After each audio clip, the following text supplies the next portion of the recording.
Alright. Hello, magandang araw. Maya maganda cannibal mermaid VTuber.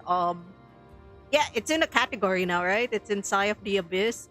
Let's go. Alright. That other stream that only lasted for like 5 minutes and it was mostly an opening screen did not happen. It didn't happen. Didn't. Hold on, let me just there we go. Anyway, hello, magandang araw, my magandang cannibal mermaid VTuber. Oh no, I lost the pinned tweet. Oh, we're playing more visual novels from the Fall in Love Festival.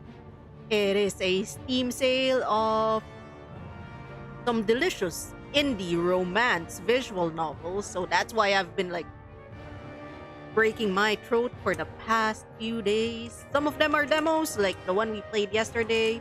Some of them are full games, like the one we played first, Chronotopia. Let me just... If you want some games, go check out the pinned tweet. The pinned tweet that I am pinning right now. Alright, it's pinned now. So today we're playing Sigh of the Abyss. I'm pretty sure the person who made this, like I think they like World of Darkness. I think they're a VTM player.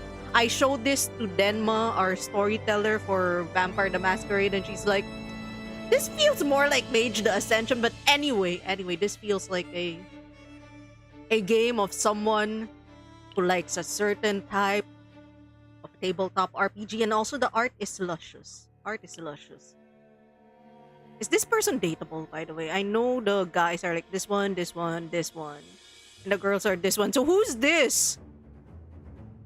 Also, why is his hand purple? Anyway, new game. There's voice acting, by the way.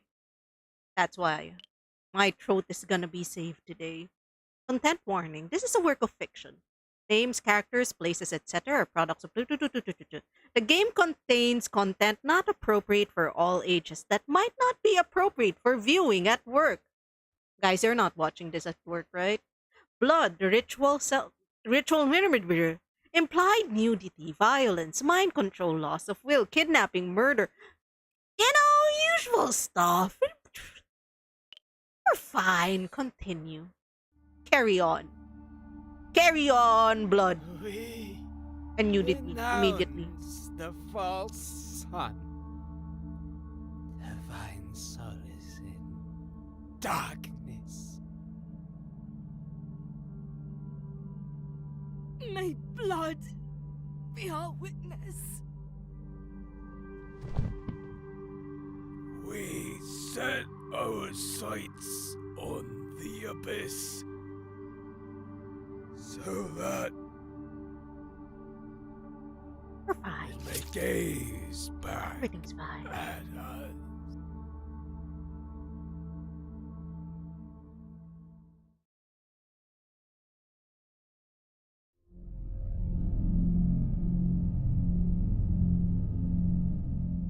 It's a wee bit of shadow. We're fine. That's...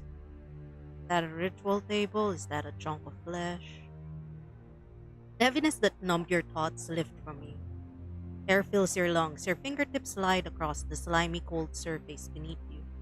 6 bodies lie around you. Some are slumped against your bloodied cradle. Others are curled on the floor like broken dolls. Corpses. All of them. When your eyes fall on the hollow faces of the closest one, you hear a whisper. Rah, rah, rah, rah, rah. The voice is faint, and you cannot make out what it's trying to tell you. Who are you? Hello, voice? More whispers meld into a cacophony that forms no words. One that feels so familiar. Okay, I'm gonna look at it. Look at the corpses. Hello! Medicine check. The candles paint dancing shadows across the ashy faces of the dead who surround you. The blood that clumps your hair and stains your skin is theirs. That much you understand. Did they kill each other? Did they kill themselves? Will that person who keeps going brush their teeth? I don't know. Unanswered questions amass as another faint voice caresses your ears. In this moment, you hear sounds coming from the outside. Muffled voices, footsteps, the clink of something against the door. Two figures spill from the entrance. They couldn't look more different, yet they bear the same expression. Ladies, aid me! What happened here? There's voice acting. I'm safe. I'm fine. I don't. I'm innocent. I don't know what happened there, bro. At least you're honest. The shorter woman squints to study the corpses in the candlelight. Shaggy hair frames her face, and the scar on her lips draw your gaze. They killed themselves. But why? You have no answer for her. We should leave. The tall woman hands you a cloak. The candlelight makes the gold trim of her dress shimmer, as her eyes, sharp as blades, meet yours. A single whisper touches your mind. Would freedom suit her shackled self? Hey, yo? Why the voice inside my head sounding a little dude-like, huh? This time you understand its words. Choices can raise or lower your approval with specific characters. You can hide this approval. Hold up. Oh, there is. I can show approval. Yes, mark romance choices. X. Make the message beat a little faster. There we go. Auto delay. Also make it faster. Sound. Have voice to the max. Alright. This should work, right? Or is it too loud? I don't know.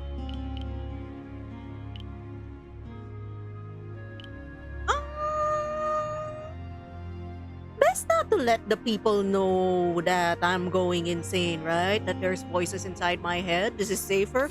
Nothing happened. The short woman approves. You take the cloak and wrap it around yourself. Here. The tall woman produces a small bottle of oil from her belt and hands it to the one named Silas. I still don't know why you want to do this, but sure. Then she places a hand on your back and firmly guides you from the room. Let's put some distance between us and the blaze. The night sky looms over you, threatening to swallow you whole. A full moon bathes the fields in silver light. The stars seem to dance before your very eyes, mad like a cicada song. You have so many questions. Were the people lying dead inside the shack? What did they do to you? Who are you? The acrid smell of burning flesh dries your mouth. Yippee! It's a barbecue! Why couldn't you set the place on fire yourself? The use of unsanctioned magic outside of the city would alert the halls. And we can't have that, can we? By the way, where are your manners, miss? Whatever do you mean? You didn't even introduce yourself to our friend. I'm Silas, by the way. The tall woman straightens her shoulders and gives you a practiced smile that doesn't reach her eyes. Allow me to correct my mistake. I am Marinette, third of the council, and Decatrix, the meritor of the halls, and... Okay, Marinette, it's Marinette. It's Marinette. A name is enough, you know. Marinette purses her lips. What about you? I was told to rescue someone, but I wasn't given a name.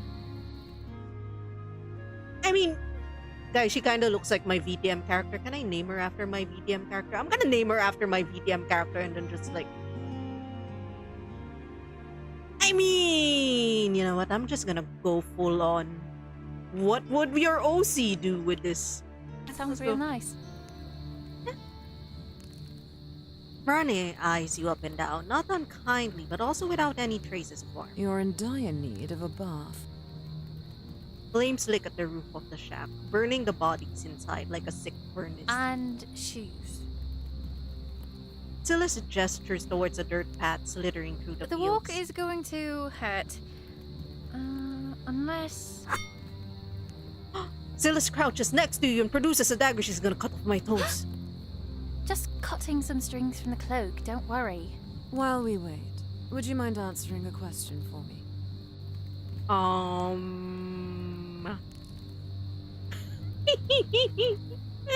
Let's lie. We're gonna lie. You don't trust the two before you. Not yet. While you search for a lie, the awareness you were trying to repress blooms like a bastard flower in your mind. You did not exist the previous day. came into being mere minutes ago. You can't remember what never was. I was brought here by them. I can see that. They bled to their deaths. For me. Good job! That was also apparent. Maybe don't tell them that. I don't think you lost any memories. Ah, shit. Yeah, I have no memories to begin with. Marana steps closer and her piercing gaze makes her stomach twist.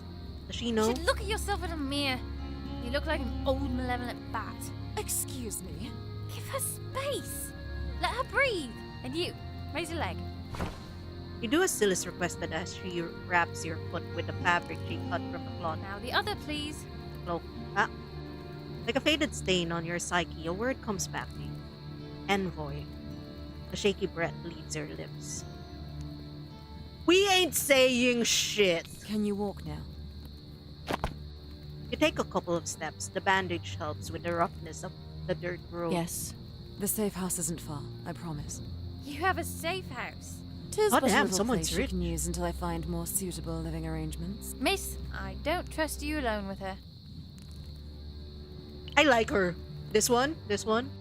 The mistrusting one. I like her. And I don't trust you. See, we have something in common. Alright, the people who are fetching me, my amnesiac ass, don't like each other. That's great. Why should I follow you? Why should I follow any of you? We're chill. We're chill. We don't trust anyone, but we're not gonna give them a reason to not trust us. Where's the safe house? In the Eastern Hall. Not really a place to be alone at night, huh? How about this? I bring you there safely and you let me stay as well so I can keep an eye on her. I don't need to be watched over. I'll be fine. I'm fine. That's right, you don't. Silas, however, could use the...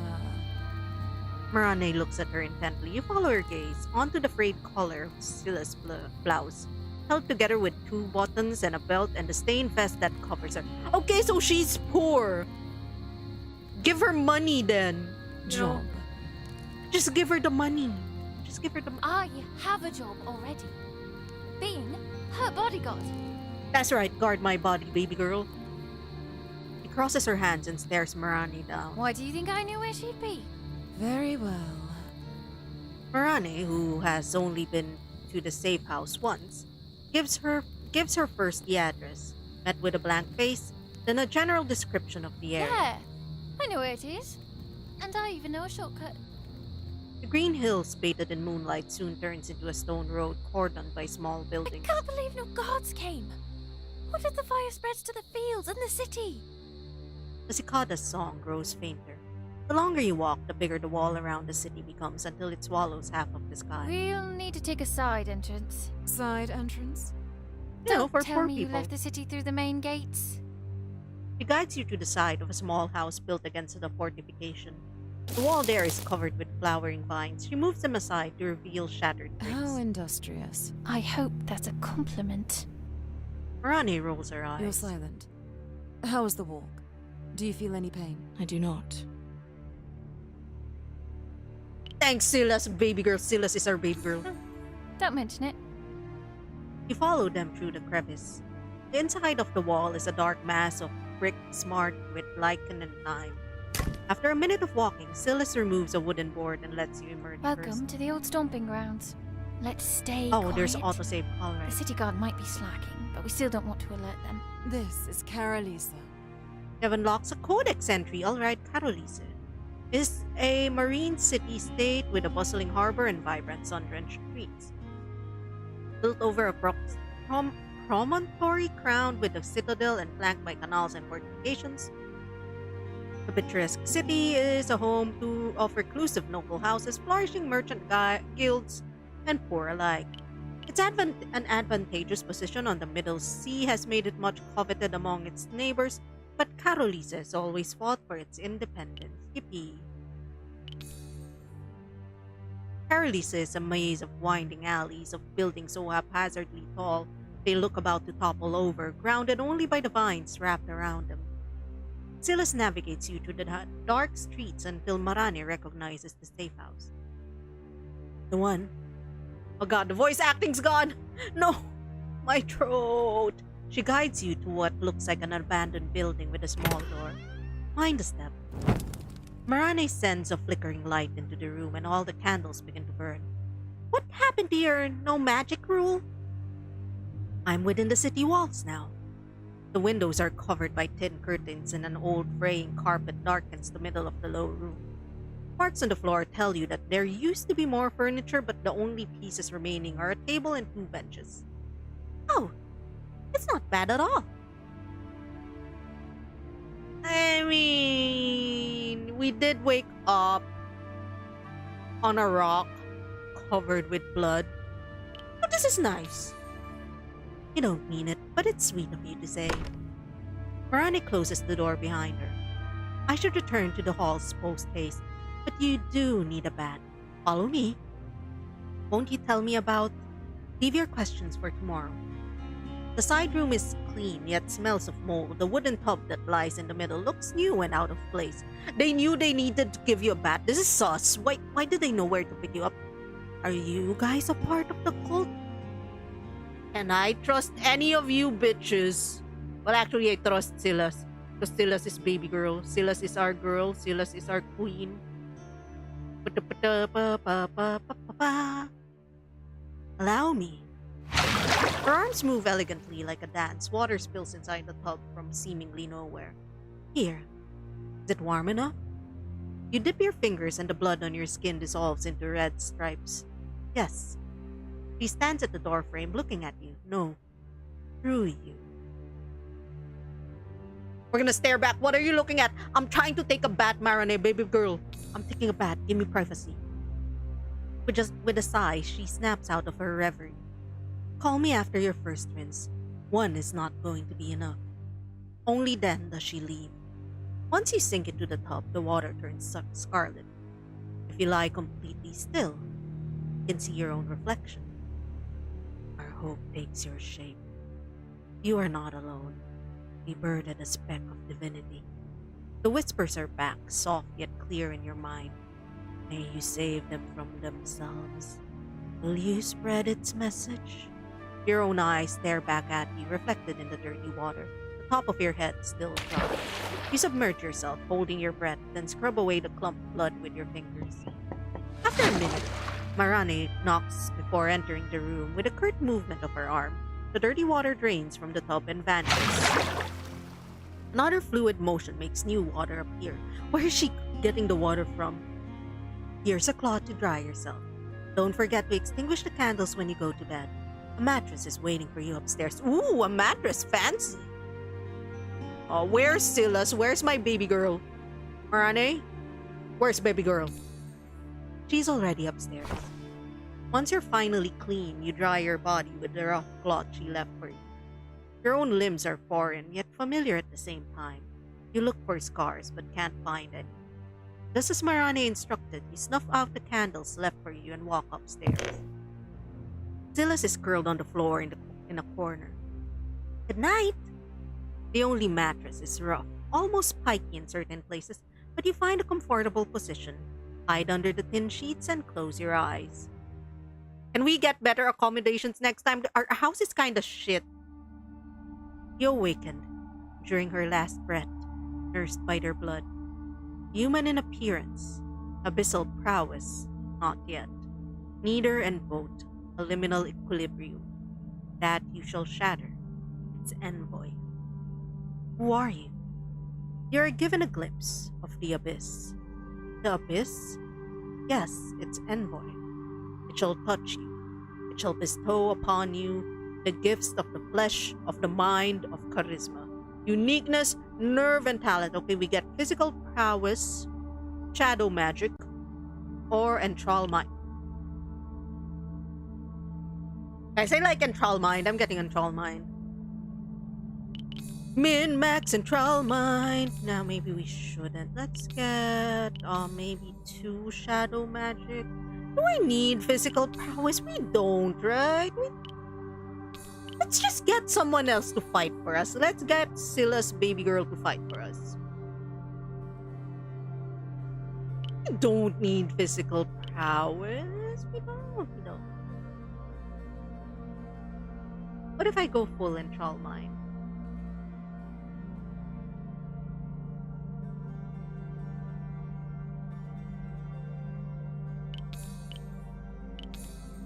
But I want try out shadow magic though. Okay, right.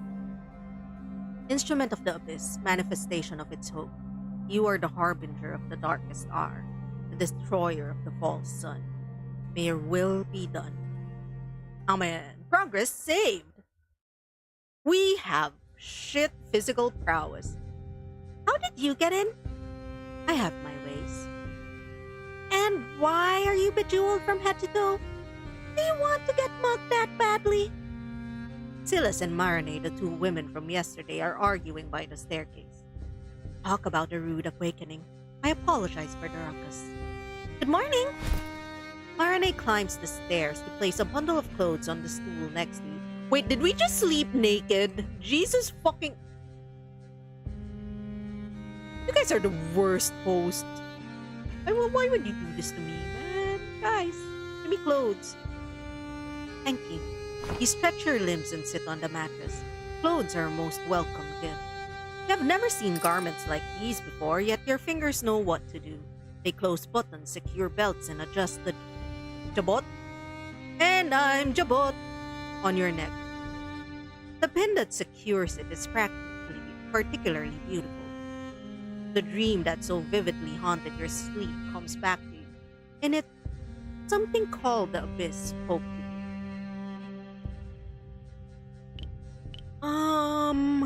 Hey yo, the nice see-through bill. Yeah, we don't.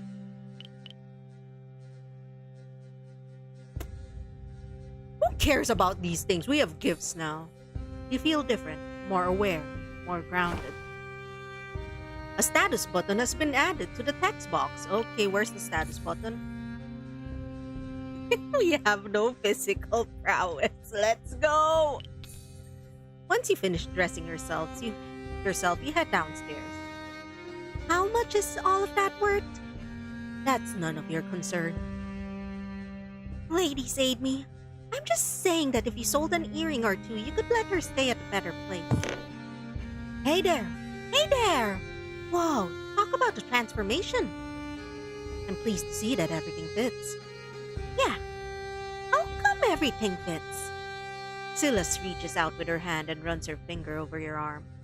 It feels expensive. Don't tell me you had clothes ready for her. That's correct. How though? That's weird. We questioned that. The garments were left in my care by... Rather than telling, she makes a vague, forced gesture. They were left in my care just like the safe house. I would have brought them with me yesterday had I known you were... without. It's a good thing you didn't. All of that blood would have ruined them. Ronnie shudders at the memory. By the way, are you hungry? Look at what she brought. Dozens of puffy pastries are neatly stacked inside a small basket. Ronnie takes one, then gestures for you to serve yourself. The meat inside is savory and the taste is new and welcome. The crumbs, less so. Do you feel a bit better? Don't talk while eating. I don't trust you guys. I don't. We tell them that. I don't trust them. I feel better. You look more alive than yesterday. Say, you must have questions. You came out of nowhere, set fire to the place, and Miss Fancy Schmancy over here even had a place lined up for you. Not like I'm complaining. Allow me to be crystal clear then. While last night was the first we laid eyes on one another, and you, for that matter, Silas and I appear to have the same goal. I was instructed to extract you from whatever that horrific place was and assist you. Who instructed you? Who? Who wants me, baby girl? I'm afraid I can't disclose that. If I was a betting woman, I'd say it's one of those strange people from the halls. You know, since she's in one of them. Your memories fail you and the whispers soon fill your mind with the images, feelings, flashes that paint a picture of the Carolisa's halls of elevation, cradle of magic, hall of elevation. Children with aptitude for magic are taken from their families, spend their lives in the halls, part boarding house, part academy. Considered a jail by some, a gilded cage by others. Mages are rarely seen in the city, and much of what's known in the halls is hearsay or superstitious. So it's a less racist Hogwarts. There we go. Yippee! Less racism. Okay, Papa. I also can't tell you who hired me because I have no idea. Not because I don't want to tell you. I don't have fancy stuff to give you. My job is to be paid handsomely to keep you out of trouble until the said pay runs out. Your breakfast companion's admissions make one thing clear. If nothing else, whoever it is, someone clearly thought you required protection. That blank face you're making isn't good. Did any memories come back in your dreams? Any names? Any hints of who you are?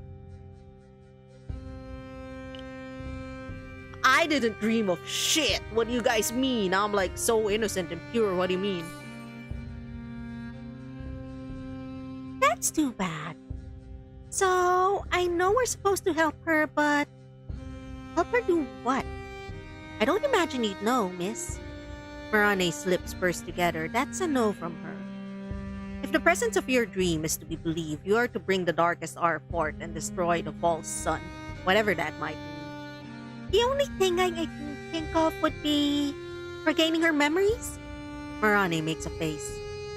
I think we should take a stroll and let her see the city. And since I'm supposed to be guarding her and everything, maybe we could stop somewhere and get a mattress for me as well? Yeah, you know what? Get a mattress for her. Why does my baby girl not have a mattress? Fate beckons her and all you're concerned about is the mattress? Marane definitely knows more than what she's telling you. Yes, because when sleep beckons me, I'd like to have something between my arm and the floor. You're pragmatic to the point of dullness. I'm not hearing any better suggestions. To understand what the darkest hour and the false sun are. A visit to the city seems indeed in order. It could be a chance to further rouse the whispers. It could be the key to understanding what the abyss wants from you. You lay your eyes on Marane and a voice soon wraps around your ear. What is the price of freedom if shackles bring comfort? It's cryptic, yet it points to something. I would like to see the city. Silas gives Marane a smug look. Very well, let's go then. Oh, one thing first. Silas produces a sheathed dagger from a hidden pocket in your vest. Take this. Oh my god, thank you for the knife. I'm gonna use it to stab someone. You can probably secure it in your belt. Some hoops trim the belt's back and you secure it well. Nice. A bit out there, not as much as the Mrs. Earrings, however. Marane gestures towards the door. There's a black cloak hanging from it. You'll cook alive in it, but it will conceal the dagger. The fabric caresses your fingertips, light yet sturdy. You guys go first, man. Silas opens the door and walks out. You follow her. A sharp smell makes your nose wrinkle. Ugh. Marane pants her face. I forgot that this part of the city doesn't have sewers. I hope the rest of the district is more pleasant. Not really, but houses become fancier the closer you are to the canal. Once you reach the main street, the stench of urine is replaced with the fragrant scent of fresh bread and the sweetness of butter. But the stench of urine is probably already in your nose, so you know what? Sucks. You smell that stink. People come and go, carrying tools or barrels. Loud hammering from a workshop punctuates the air. The buildings on the side of the canal are in a much better state, just like Silas said. Does it bring any memories of you? Your eyes cling to any details that catch your attention. The bell tower of a shrine, true bridges forming a sinuous reflection on the water, the city guards with their shiny halberds. That's a no. Doesn't surprise me. She's not dressed like someone who'd hang out on this side of the canal. Where would I be hanging out instead? She points with her thumb to the houses across the canal. Where the rich people are. The austere tolling of the bells piques your interest. That's coming from the shrine over there. An old statue stands in front of the shrine, armed and at the ready. Many of the details carved into the marble have been lost to time. Who might that statue depict? I think it's one of the generals that fought in the war 200 years ago or so. You look around for a plaque, but don't find any. The building behind the statue has a squat bell tower decorated with a half sunburst. Ugh, that's so long. Okay, reading in a visual novel? Once upon a time, there was a traveler who serves as a messenger for the ladies of dusk and dawn, because they're closer than folks say they are. This traveler, we don't know who they are, what they're like. Besides, they have hair like charcoal. Every one of us, we've got our own traveler. You can figure out yours after I'm done spitting the story out to you. The traveler does the same thing every day between dusk and dawn, carry gifts from the ladies back and forth. Because the dusk having a bit of light makes her not the night, and the dawn having a bit of dark makes her not today. They keep each other alive by sharing, just like we do. What's your traveler gonna do? Murder! We're gonna commit a lot of murder. A single whisper gives you a cryptic remark. The rays of the false sun are sharp like daggers. What's that supposed to mean? Deep they burrow under stone and tears, where lives were exchanged with a venom-filled kiss. What's wrong? Nothing. We lie. So who's worship here? Silas looks at you, scandalized. How could you forget about her? She lost her memories. Remember? But it's the goddess we're talking about, not some schmuck. Marani rolls her eyes. This shrine is dedicated to the Lady of Dawn, the first aspect of the Trion goddess. Look at the symbol that decorates the windows. The sunburst is rising. Let me see how to pronounce that. We're learning new words. Okay. Triun. Okay. I could be wrong. When you see it setting, it means that the temple worships dusk. Two halves joined in the full sunburst form the symbol of the prime sun. That was pretty thorough. Now you remember, right? You don't. I'm gonna lie. Silas doesn't seem convinced, but she drops the topic. The shrine is oddly quiet. Yeah, no point in staying here. All of the bridges that connect the halves of the city. Silas tells you that only 2 can be accessed on foot. Those are called the twins. There's the West Hold for the rich people and the Eastern Hold for the poor people. They say that if you keep taking one over the other, bad things will happen. Who says that? Everybody does. Marani shakes her head in disbelief. I'll be taking the southern one. Gotta keep the score equal. I will be taking the closest one. They both look at you. I'm going with my baby girl. Marani leaves without a word, and Silas chortles. I can't believe it worked.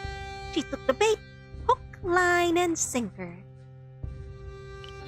Did you make that story up, baby girl? The one about the bridges? No, it's a local superstition, but it's so silly that it has to be made up. You really don't like each other, huh? I don't think she likes people. The cobblestones of the bridge have been smoothened by thousands of feet. Those who are not walking are selling trinkets or begging for coins with ragged hands. A lone statue stands on the rails, that of a man holding a vast emerald-eyed fish. Oh, this guy. All right. The gemstone catches your eye even in the shadows, cut to catch light from all angles. In the distance, 2 city guards keep watch on the statue, it seems. Any memories coming back? None at all. The voices of children ring like bells as the little figures run among the passerby. Mine are. You see those squirts? I used to pull the same sort of schemes back in the day. She shows you her hand with all fingers raised. 5, 4. I can't sharpen my senses, I don't see shit. Let the shadows guide you or your fingers tingle with anticipation. Shadows. I'm sure it works. If I have a choice, I think it's allowed, right? You look around. The shadows cast by people all turn towards a mud-caked child. He seems to be sizing you up. You lock eyes with him and shake your head. That's enough to discourage him. One blink and he's gone. Strange. Silas's counting hand reaches 0. I was sure the little rascal was going to steal from you. Steal what? Your dagger, I guess. I mean, it came from Silas. I don't think it's that expensive, right? Shouldn't be that expensive. Once you cross the bridge, clotheslines heavy with colorful garments link the windows of the tall buildings of the western hold. This is what people really mean when they talk about Carolis. Marane approaches you with a frown. Was it really worth it to walk all the way to the southern bridge? Silas grins.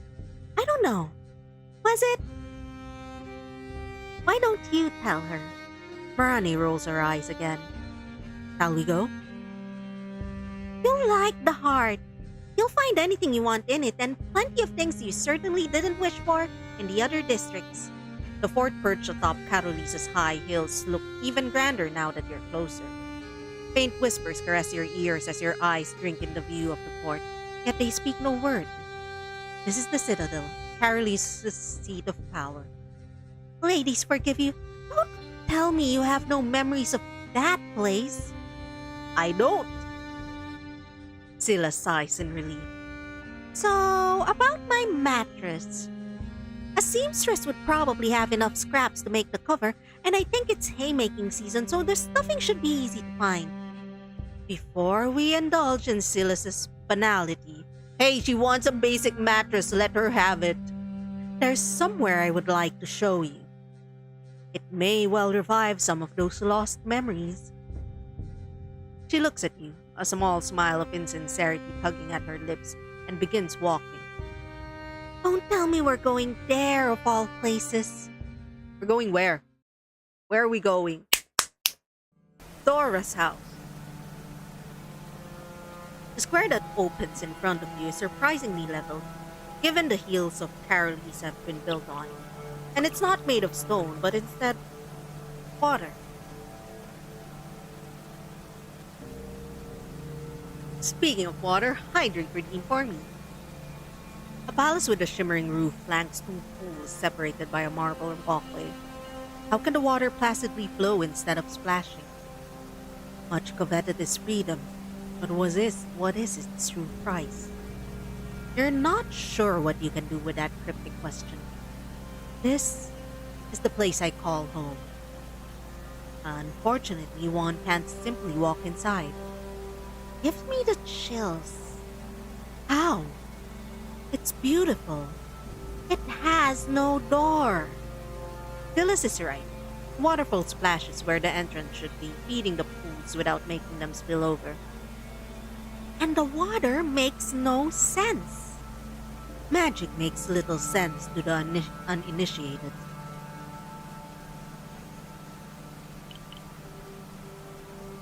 Yeah, I want to ask this because the shadows have been asking about freedom a lot.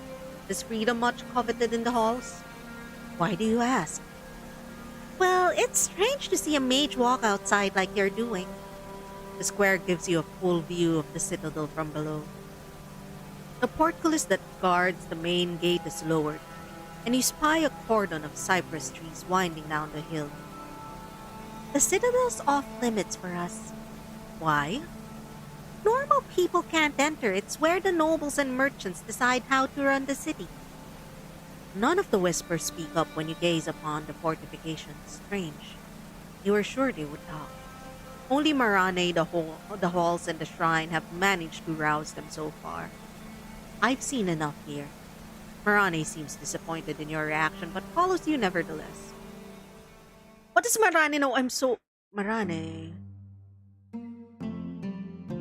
The crumbling remnants of a wall mark the old perimeter of the city. Carolese used to be much smaller centuries ago. A woman takes a brick from the wall, and places it into her wheelbarrow. The guard stationed nearby ignores her. Hey, how come the safe house looks so nice? Does it? I was expecting it to have a leaky roof, or mice, or no stairs. The interior has been maintained well, carpet aside.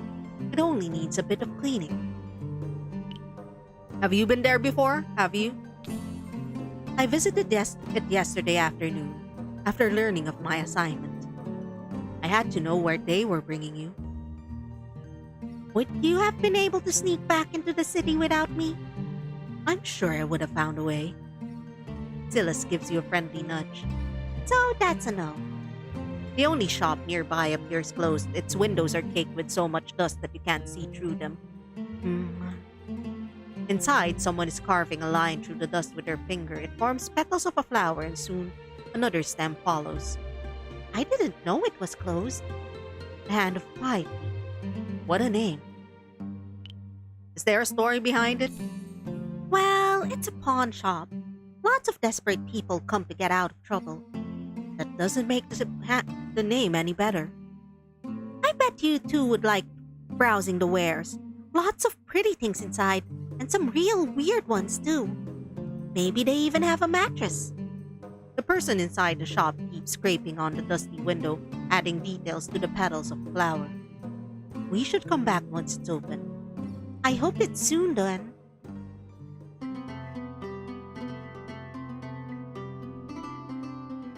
Hey yo, who's this? You've been walking. Wait, this is the girl from the guy? This is the person from the game cover, I think. You've been walking downhill for a while, and after a short set of stairs, you find yourself at the edge of a spacious square. The statue in the middle is frozen in a military salute, sword in hand. I'm sure you have some memories of this. It's the meeting spot. Should you tell them that you have no memories to speak of in the first place? Say, meet me at the rest to anybody and they'll know what you mean. Who does the monument honor?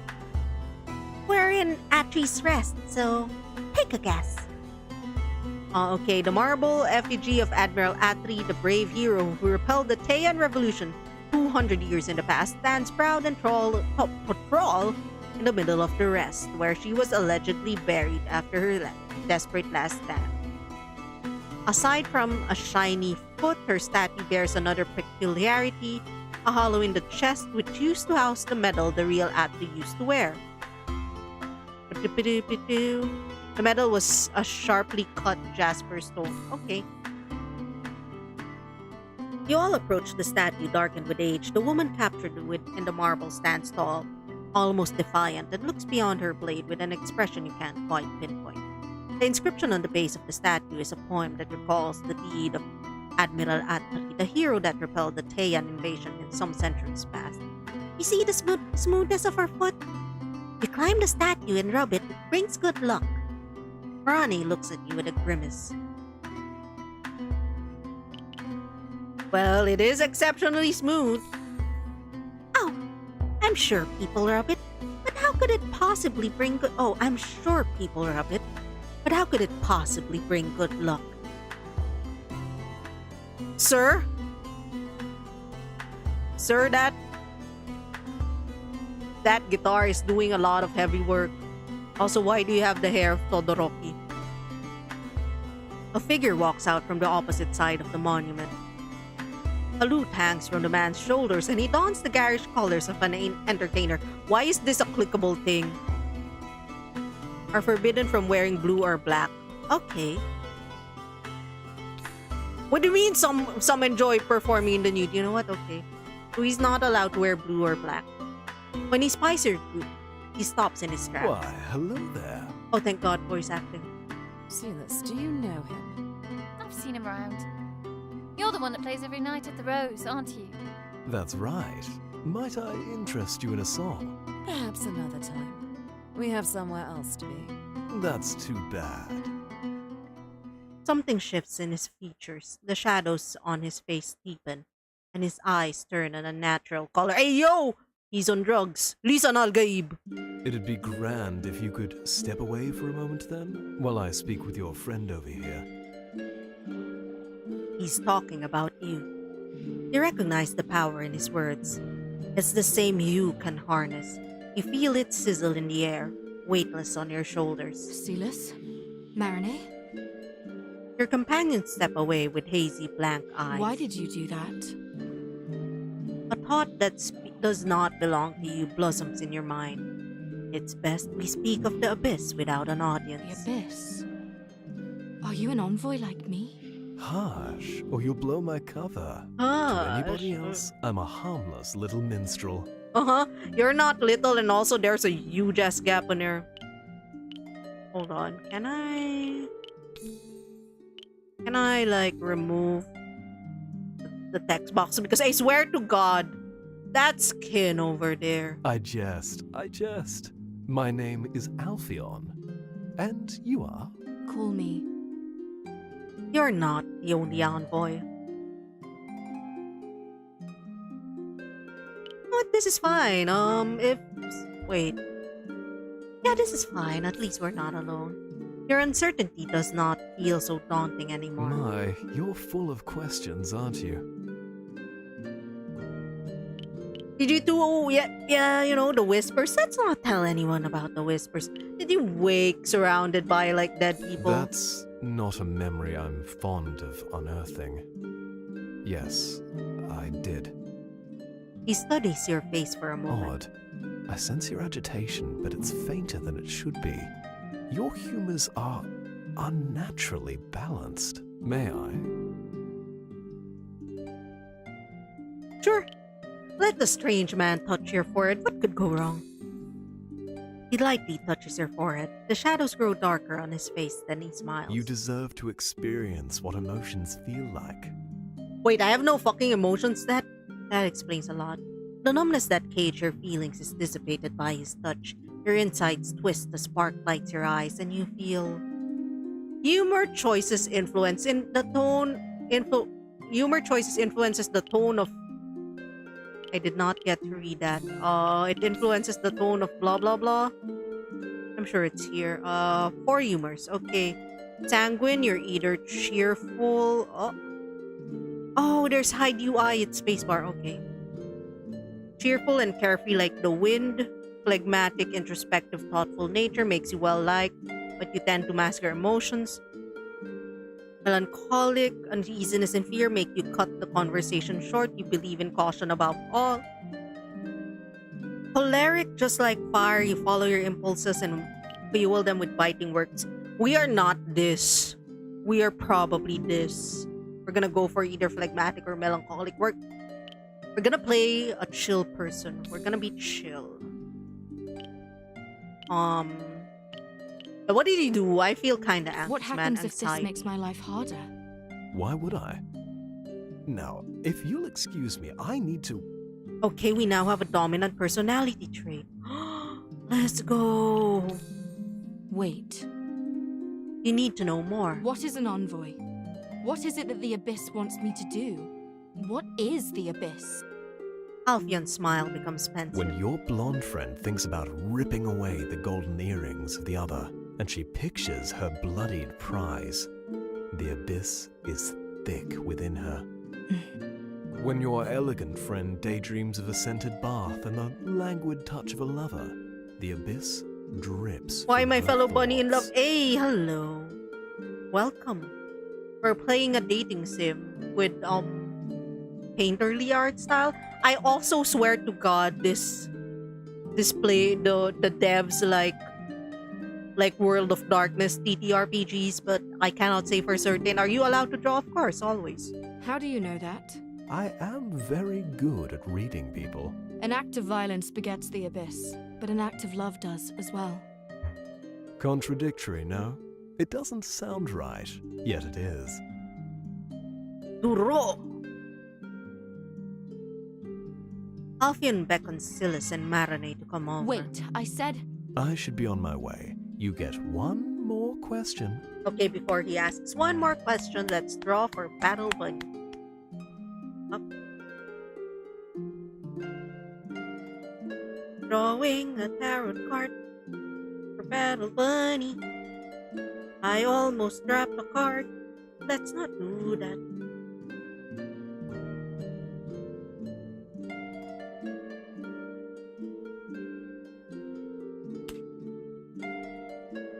King of Chalices, but it's upside down. Upside down, King of Cups. I swear to God, people say this song is familiar and I don't know why. False sentimentality. An emotionally volatile or manipulative person or a misguided leader. Pre, sino to? Why are you emotionally guided? Why are you with someone emotionally misguided, pre? Be careful of that person, okay? Okay. It's the Philippine government. I'm pretty sure it's the Philippine government. We're all victims of it. Yes, I was right. There is a slit on his pants. I needed to know.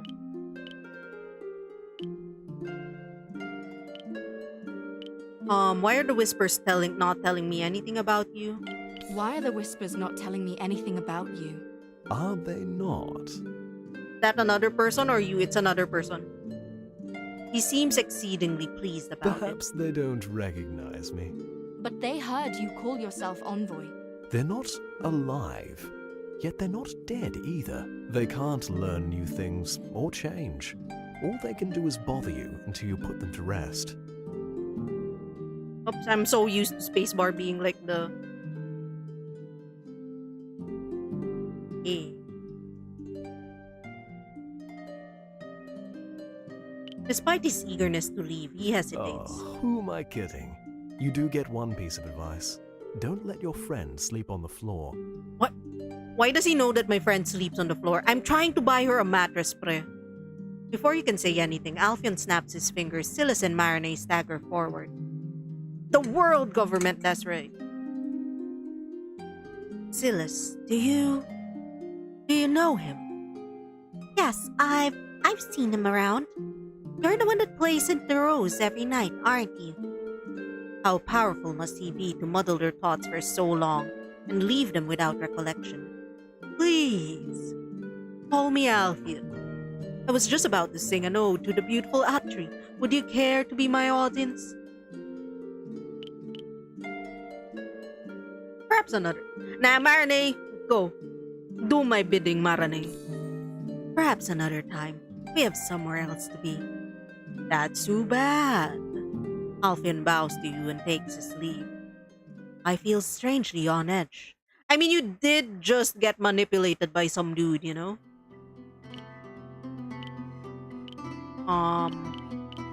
You wanna go back and rub Ari's foot? What does that mean? Can I do anything for you? No. She interrupts herself to look at you. Something happened to you. Did it?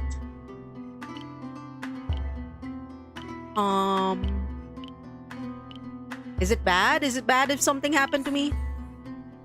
You tell me. It's not. Shall we go? I believe we were looking for a mattress for you, Silas. We are? Ha! Marinay doesn't hide her displeasure. I know just the place. She's been sleeping on the floor, okay? The entire plot is, hello, Snowcake Galactic. Hey, yo, welcome, hold on. Wah. Hello, Roscoe JP. Hello, Snowcake. What were you playing? Clock Tower? Like the... Hi, J-Burb. Like the horror game? Like the old classic horror game? Hello. Anyway, hello. Hi. Welcome, Raiders. Let me take a drink of water before this happens. Oh.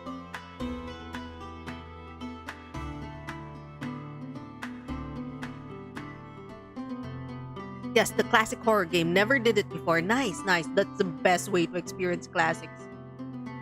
Yeah, I got frosty tools for fun. So anyway, hello Raiders. Magandang araw. Maya Magindra, Cannibal Mermaid VTuber. Thanks Nox for Snowcave for sharing your community with me. We are playing Sigh of the Abyss. It is a is it the horror one? Let me remember how this is. how the devs call this. I know it's like I would call it like if you like Vampire the Masquerade and World of Darkness games, this is probably the dating sim for you. It's a dark fantasy dating sim. You are this lady. I just named her after my VTM character, but you are this lady. You woke up covered in blood in what seems like a ritual sacrifice. You have no memories. Somehow there's there's shadows trying to tell you that hey, so like, have you considered, yeah, this is how you woke up, by the way. If you see that, like, that image over there, we woke up covered in so much blood. We woke up covered in so much blood. You have no memories. You've just gotten your emotions back. Right now you're being guided by this mage lady, this haughty mage, rich mage lady, and this very, very poor person over here. We're trying to buy her a mattress because right now she sleeps on the floor. I'm gonna go to the main menu to show you guys the dateable characters. It's okay, we just saved the progress. Okay, so this is us. This is like the two girls that we just met. This is the bard, who may or may not have the same powers as us. He's the guy who unlocked our ability to feel emotions. I believe this guy is a pawn shop owner. I haven't met this guy yet. And then this is the lady on the statue. Oh, there's a CG gallery. Yeah, this is how we woke up. We woke up like this. We woke up like that. Alright. I haven't actually gotten like that far into the game yet. So we're trying to get... Right now our goal is like take a stroll because we just started. So we're taking our first stroll around the city, learning the sights, the sounds, trying to buy a mattress for a friend because we currently live in a safe house that only has one mattress, one bathtub, one table, 3 chairs, and no sewer system. It's great. Everything smells like piss. A needle and thread are painted on a hanging sign on a nearby workshop. But yeah, Snow K, thank you for the raid. If you feel like raiding and running, it's fine. Please take your post-game, like, post-stream self-care. Drink a lot of water. A lot of water. Yeah! Oh my god, get lunch. Oh my god, get lunch. Eat lunch. It's 8 p.m. here. I don't know what time it is there, but eat your lunch. Silas's confidence falters once she searches her pockets. Shite! Do you mind waiting for me here? Why? Do you need to do something? Are you gonna rob someone? I mean, get money? Yep, get paid. I'll be right back.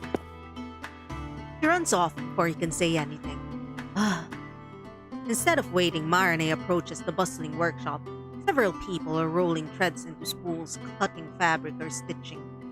The laughter quickly dissipates, punctuated by a couple of gasps, and one of the seamstresses approaches you. Yeah, we're too rich looking for this place. Good afternoon. She smiles nervously.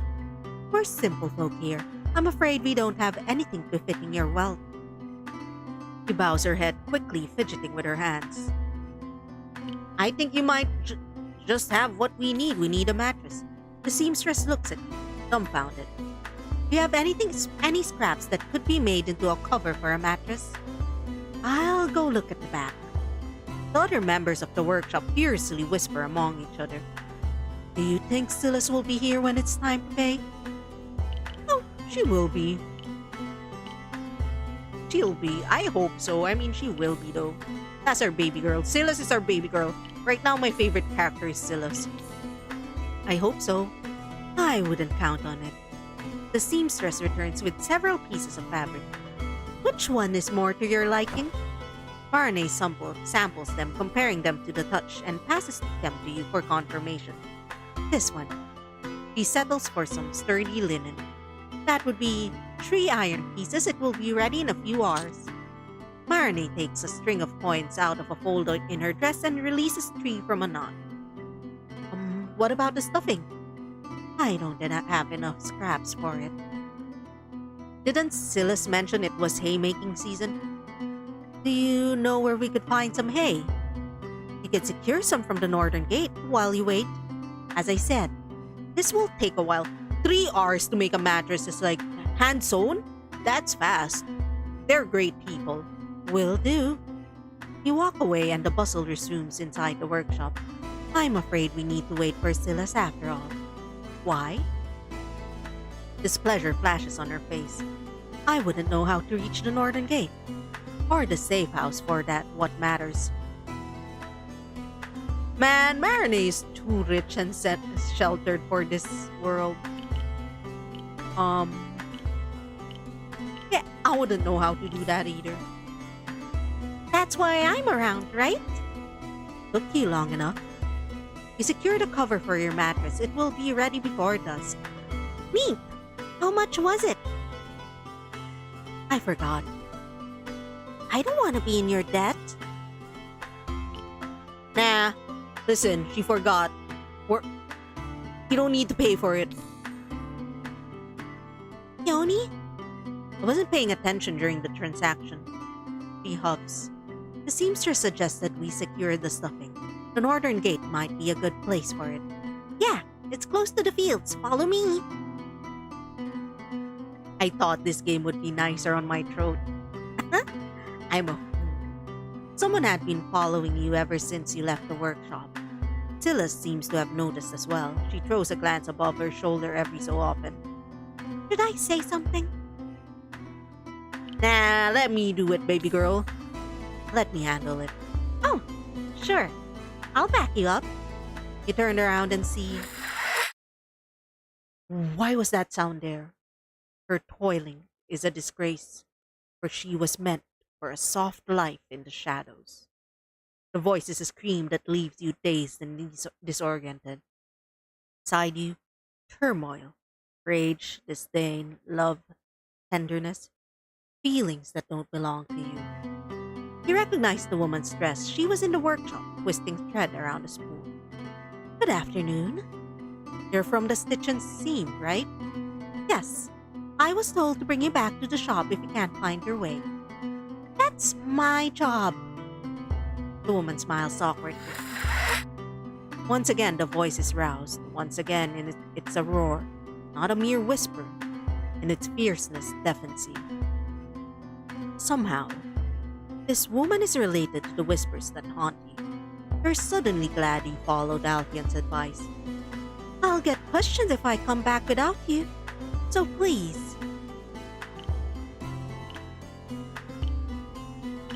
Yeah, we won't let that happen. Come with us. Thank you.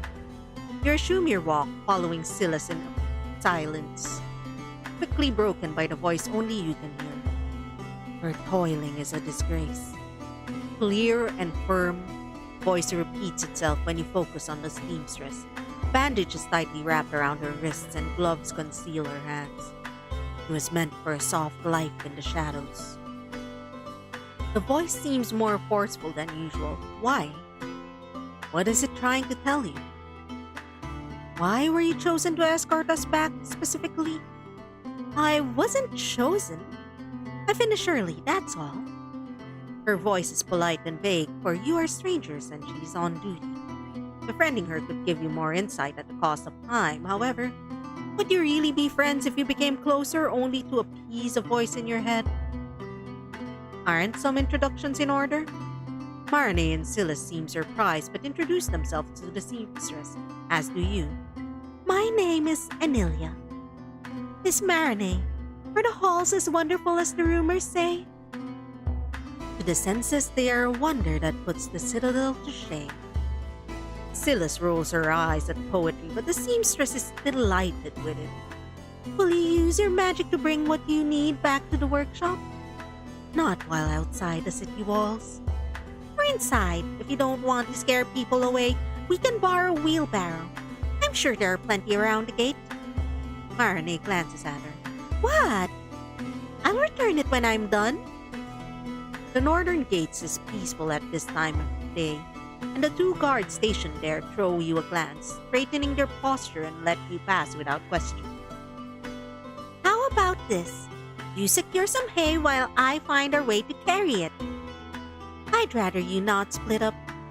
Don't worry, I know my way around the city. The miss doesn't, so you should stay with her. Peony, want to help me? This is a perfect occasion to understand more of the whisper through Anilia. Yeah, but like Silas though. But our baby girl though. Let's stay with Anilia. Not at all. Not at all. Silas leaves you with Marane and Anilia. I wonder how she'll try to explain herself to the guards if she gets caught. You won't. One hopes. The closer you walk to the stables, the stronger the smell becomes. Oh God, we're getting hay. A farrier is working on a horseshoe at the side, while a stable hand pours new water to the trough. Hello there, Mrs. The woman wipes her hand on her trousers. Are you looking to go anywhere? Not today. We are in the market for clean hay. He cocks an eyebrow. What for? A mattress.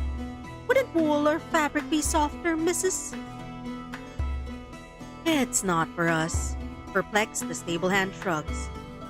All I got has already been munched on, but I should be getting some fresh hay soon if you feel like waiting. We will have to, it seems. You take refuge under the shade, away from the smell. Yeah, no, we're not. Marane, don't be rude. We're at the poor people place. In the distance, you see Silas leaning against the door of the blacksmith. This would be a prime opportunity to ask Anilia some questions. Does your wrist hurt, baby girl? She raises her bandaged right wrist. A disgrace. After many hours of stitching, yes. I would take it off, but I might have more work to do once I go back. Your question seems to inject some courage into the seamstress. Miss Marane, is it true that the Grand Hall of the Halls is a field of golden wheat? She seems enamored with the halls. Perhaps you can leverage that. It's true. One's first step inside the halls is always through the field of ignorance.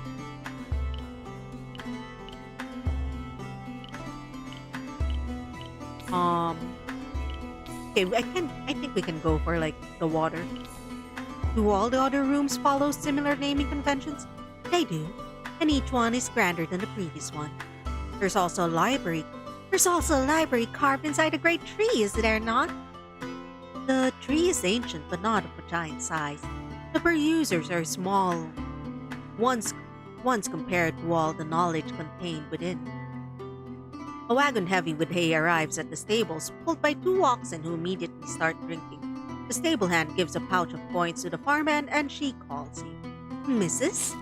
The hay is green and fresh and looks softer than the one in your own mattress. How much should we take? You didn't give the workshop any measurement, so Anilia helps you approximate the size of the cover and how much stuffing is needed. That'll be an iron piece, miss. Don't say anything, just... We don't understand money. How money works, just let Marane pay. How would you transport it? With this. Silas approaches you with a wheelbarrow. I see. Good luck. He takes a pitchfork and begins pulling the hay out of the wagon. I don't even want to ask how you managed to get one. I bet on it. Dude lost big time. But I was serious when I said I'll bring it back tomorrow. I have no use for it. Well, what are we waiting for? He begins to take handfuls of hay and putting them into the contraption. The stitch and seam didn't have the cover ready when you came back, so you left the wheelbarrow with Anilia and decided to have an early dinner. It doesn't matter if the place is closed or not, right? What a weird question to ask. I have a tab open in some places and well, I can't exactly walk in and avoid paying it. The dude at the roast doesn't mind, but it's quite a walk. I've heard that name before. It's where the minstrel we met plays. When you said quite a walk, I didn't expect over 20 minutes. It's just 20 minutes of walking. You'll be fine. It's all practice for a peony to learn her way around the city. The outside of the rose does not look like an inn or a tavern. Tall stained glass windows depict the eponymous flowers. Or a purpose temple. Interesting. When you step inside, your senses are assaulted by the smell of roast, wine, and smoke. Also, I'm gonna say, most of the tables are full. Carlesians mingle with people dressed in foreign garbs, and several languages are being spoken around. Alfion's garish jacket catches your eyes from the entrance. He's sitting in a corner strumming his flute. You undo the clasp of your cloak and hang it by the entrance. Good evening. Fancy something to drink? The innkeeper does a double take after seeing Marnie. Unless you're here in business, did my wife call you about the basement? We're here to eat. And since when did you have a basement? Where do you think the pantry's at? You're not hungry. You should be. I'm not here on behalf of the halls, no. Bummer. About your drinks then. Some mead for me. Wine here. Peony? I still wanna drink alcohol, so we're going with ale. And to eat?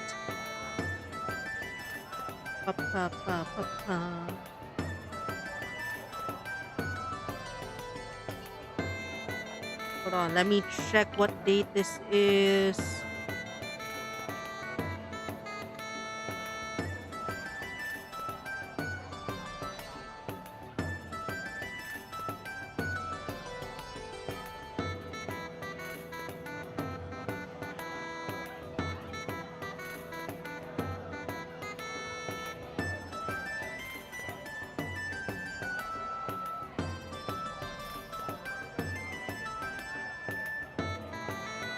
Your assorted roast. Can you pay for that? I will. The innkeeper looks around and points to the wooden structure above the counter. In that case, you can take the mezzanine. For free? It's included with the food. Neat! Silas guides you to the staircase on the side of the counter.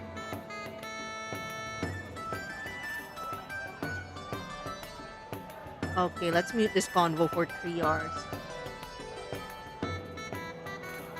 Thank you. The steps creak as you put your weight onto them, but when you reach the mezzanine... Impressive. The mezzanine is cramped with a table against the wall and no chairs, but the view makes up for it, so it's just a weird place then. Marinee leans against the wooden railing with a sigh.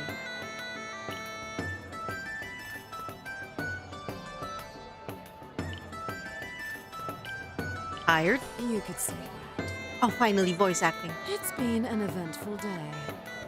She touches the shimmering fabric of her dress. Truly. What's got you so mopey? Silas climbs the stairs with your drinks and places them on the The table. food will be ready soon. Was service not included with it? It was, but I just wanted to poke the innkeeper a bit.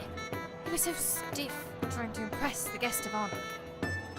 Marinee pushes her lips together.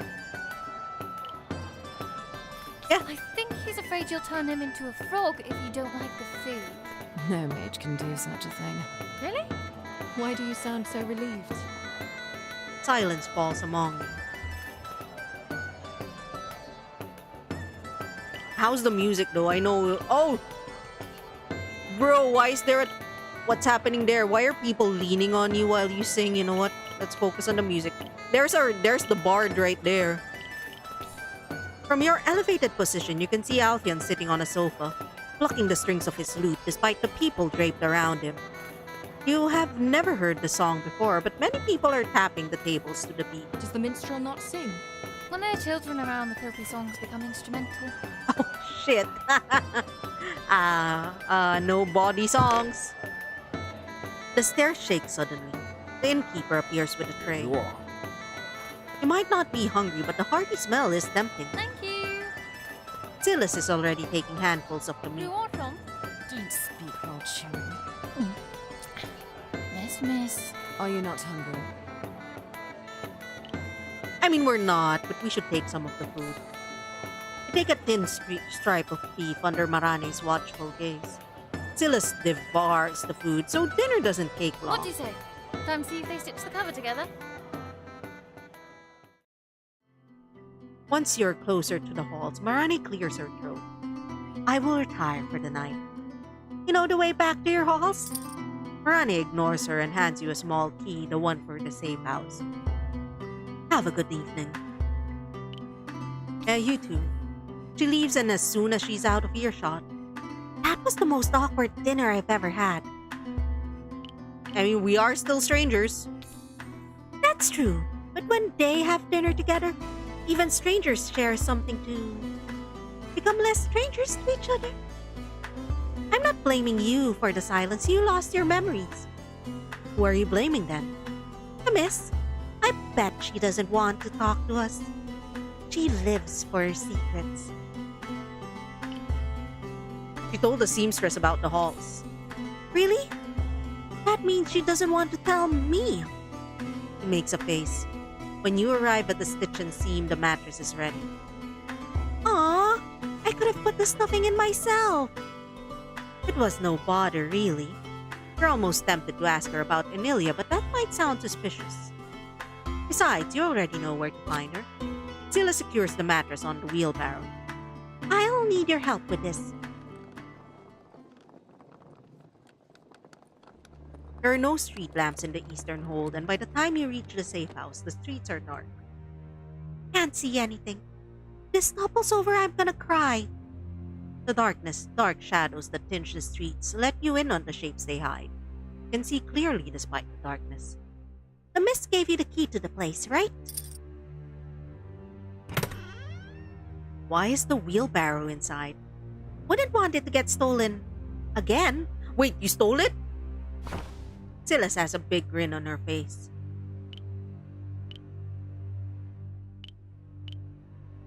I have a feeling you can't wait to test your mattress. You're correct. Do you need help bringing it upstairs? Aw, you're too nice. You help her drag it up the stairs and she places it in the corner. Why there? Because it's the nicest spot. She lies down on it. Her expression is peculiar, almost as if she can't believe what she's doing.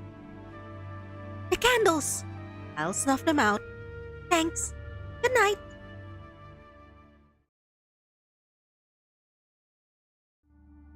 You can now determine your romantic preference from the status menu. You can change these at any time. Death begets the abyss, just like love does. But love takes time, lust is devoured too quickly, and attraction is at the base of it all. What if... Wait, they can have a no romance option? That's a thing? Huh. Maybe one day. For now, let's go for both. Both people. Give me both. Give me both them people, okay? Oh, I almost removed the men. Your musing summoned the ancient voice of the abyss. The gift you received is an insidious thorn. Which gift? It emboldens you to turn away from your destiny.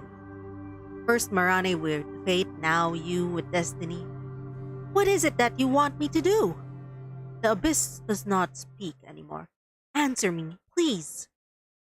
I need to know. Why are we both naked? Hold up, why are we both naked? Yo? Do we just not own pajamas or something? Or did we test the mattress? Light spills into the bedroom from holes in the windows. Once again, you dreamed of the abyss. Once again, it left you with more questions than answers. You scared the crap out of me. Silas is combing her hair with her fingers because you know what? She's poor. She can't afford combs. Let her have this. Let me stretch.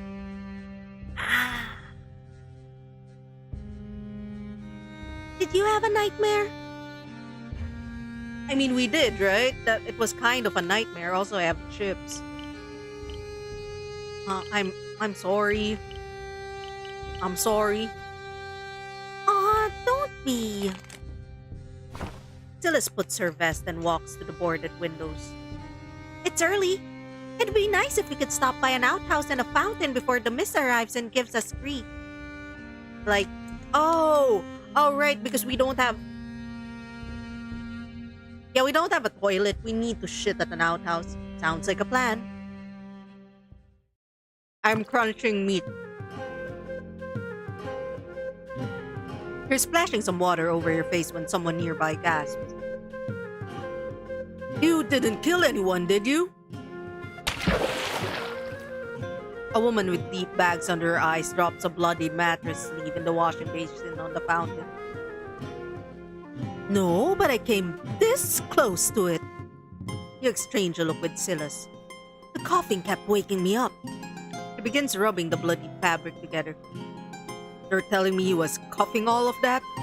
Sure, what? Oh my god, there's a... Oh my god. Hold on, let me finish this strip. But also, oh my god, there's a plague.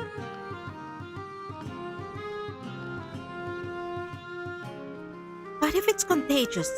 Let's go. He rushed back to the main street. Thank God Silas is smart. I'm just eat this one chip. I swear to God.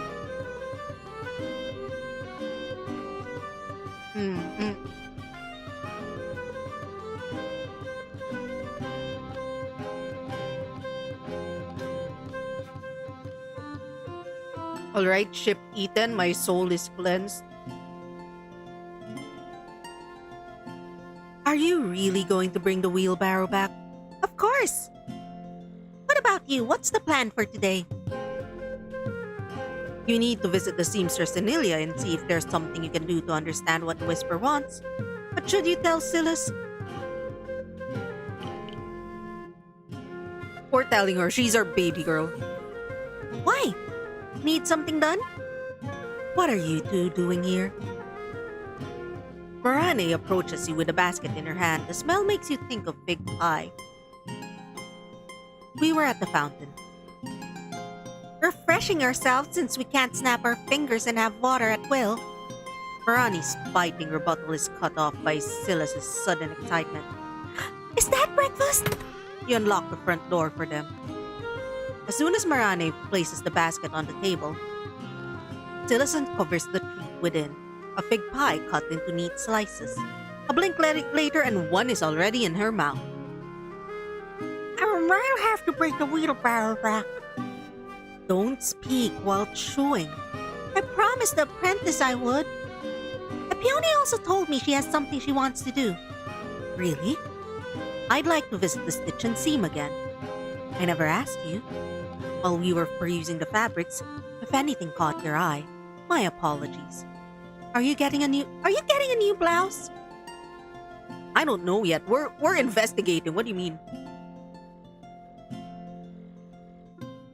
Where did you get this, by the way? It's really nice. Silas takes another big bite. It comes from the halls.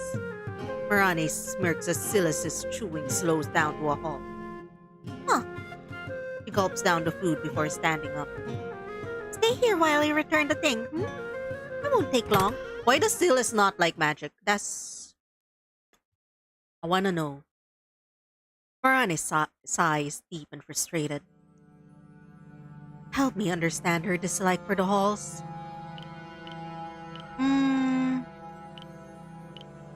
Honestly, does she dislike the halls or the wealth you're displaying? Your question gives her pause. While trying to be considerate, I achieved the opposite effect, it seems. I hope you understand that my situation is quite unique. Mages leave the halls only on assignment, and I am no exception. Am I your assignment? Yes and no. Officially, I'm taking care of my late mentor's business. Unlike me, he was an advisor for the nobility, and such enjoyed many more freedoms than mine. Your mentor? Marane's eyes are on you, and while you meet her gaze, she straightens her shoulders. Heavy is freedom, like a yoke on one's neck. Ignorance is a much lesser burden. Should one's last breath never end, frozen in time by our life dripping from willing wounds. Then, and only then, will a shard of the abyss devour, awaken, and conquer. What's that? At first I thought those to be the ramblings of a madman, then I saw the corpses surrounding you, willing sacrifices. I saw you Ashian days and caught a glimpse of the powers you bear. Who is this madman you're talking about? My mentor. One of the 6 that slew themselves for you. Ayo! Her mentor's a cultist. Let's go. It's one of them. Hold on, let me catch this Pokemon.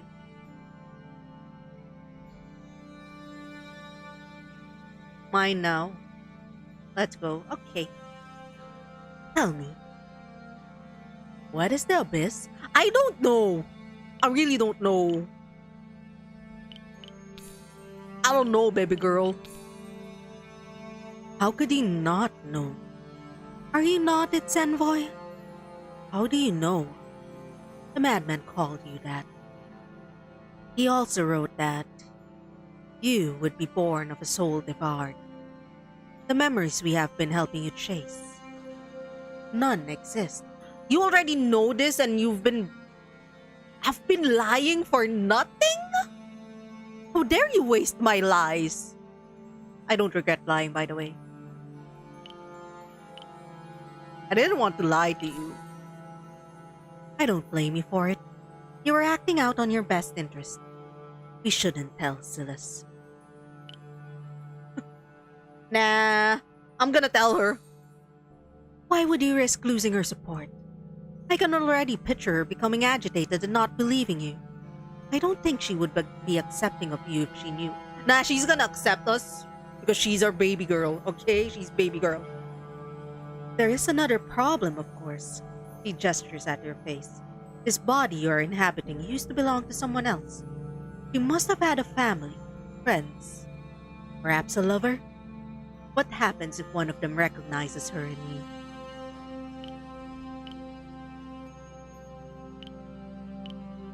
I never thought about it. Food for thought. Hopefully it will remain a mental exercise. I'm teeter-tottering between these two, melancholic and phlegmatic. We could try to ask the guards if they know anything about the missing people, the 6 around me and my host. It seems to me that the guards have very little interactions with anybody who isn't a petty criminal. She leans forward to place her hand on yours. You're not my baby girl. She balls her hand into a fist. Know that you have an ally in me. As you learn more, I trust that you will confide in me. Nah. We can tank this. And why not? Why would you refuse an ally such as myself? I don't trust you, bro. Trust can be sold and bought with favors and a smile. I will rise to the challenge and prove myself worthy. The door opens and Silas whistles her way inside. Oh, bye. Am I interrupting something? You're both awfully tense. Marane is the first to stand up. You didn't miss much. Shall we go? He did not mention the voices to Marane. Does she know? Should she know that one rouses only for her? Alright, there is one. There is one voice for Marane. There's none for Silas. The shape of Carolis eludes you. The streets break and split, forming sharp corners that open into squares or patches of trees. Miss, your shoes make less noise than yesterday. I picked a different pair. What the fuck? You have more than one shoes? You have more than one. Fancy. You're walking down an alley when the shadows deepen. Yeah, are we gonna get attacked? We're gonna get attacked. Are we going to get attacked? I hope not. I haven't beaten someone up in a while. I might be a bit rusty. Ugh. I jest.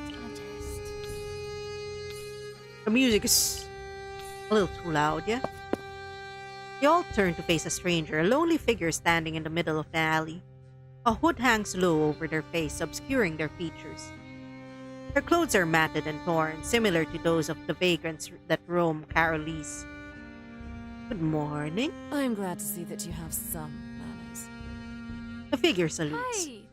I've seen you around. You're that crazy old woman that keeps the city safe. Crazy old woman. Her rags are frayed and bloodstained, and the hood covers her scarred face. Nobody knows her name, or how long she's been around. All they know is that she helps. She will dive into house fires to save the survivors and come out miraculously unscathed every time.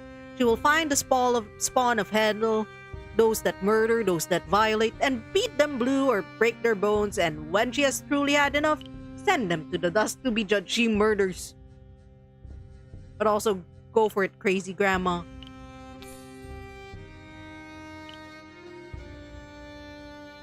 Crazy? I was crazy once. Pretty crazy to be so stabby at her age. I'll take that as a compliment. Why were you following us? Curiosity. It has been satisfied. Now that I know your faces. You have the feeling the woman is talking to you. She turns on her heel, ready to leave. Oh, what do you mean? I wanted to see who you were.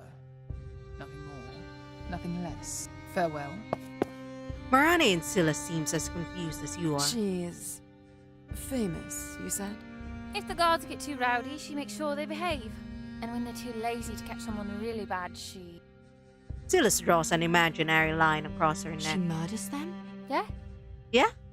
Yeah, just some plain old granny murder. It's How fine. grim. You look around, but you don't feel watched anymore. Just some granny murder. It's just some normal grandmas committing murder. What's there to fear? Granny's here.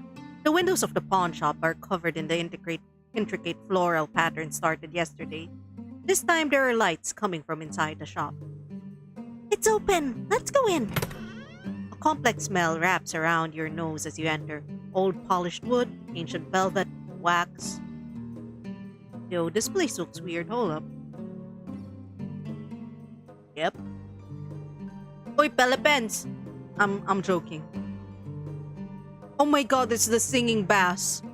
It's Loki's horns. Let me see if I can figure out more things. I know these are Loki.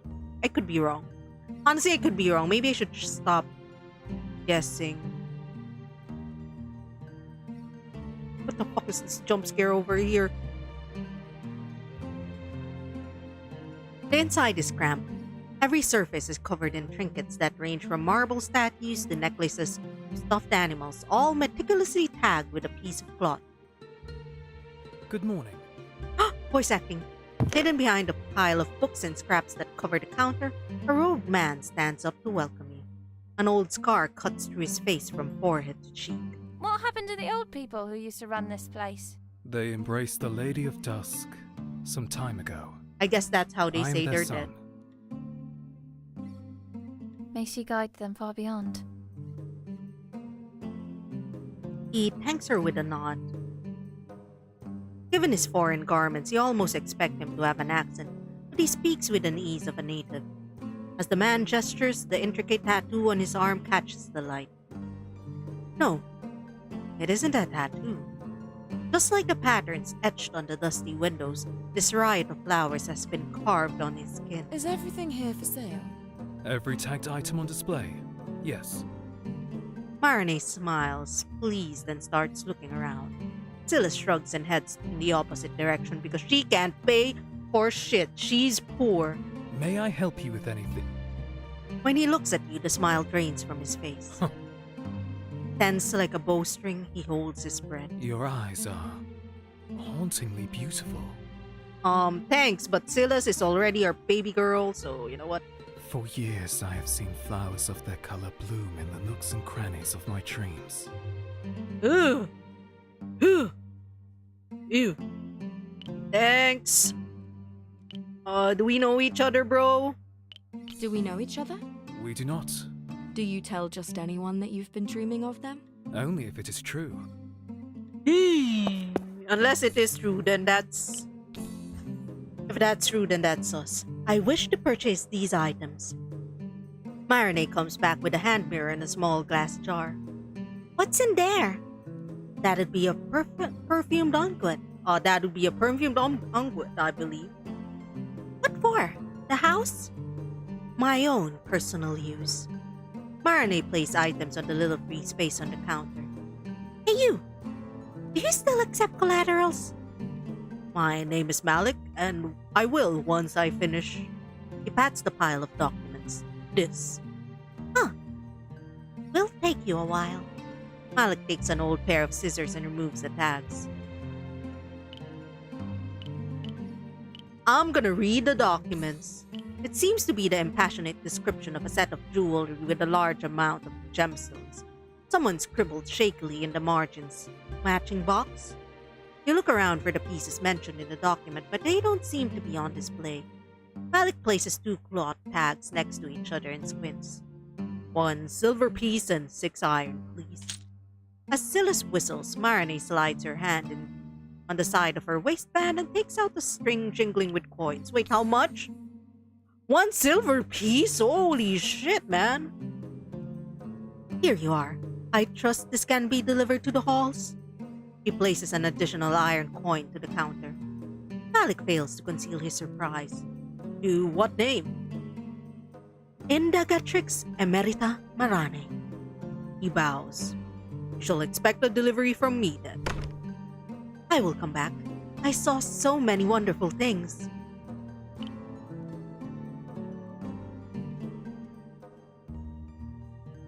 Yeah, you're gonna waste the city's money on weird shit? You know what? Fine. Where to now? Okay, so that's like 4 out of the dateable characters. Let's stop here.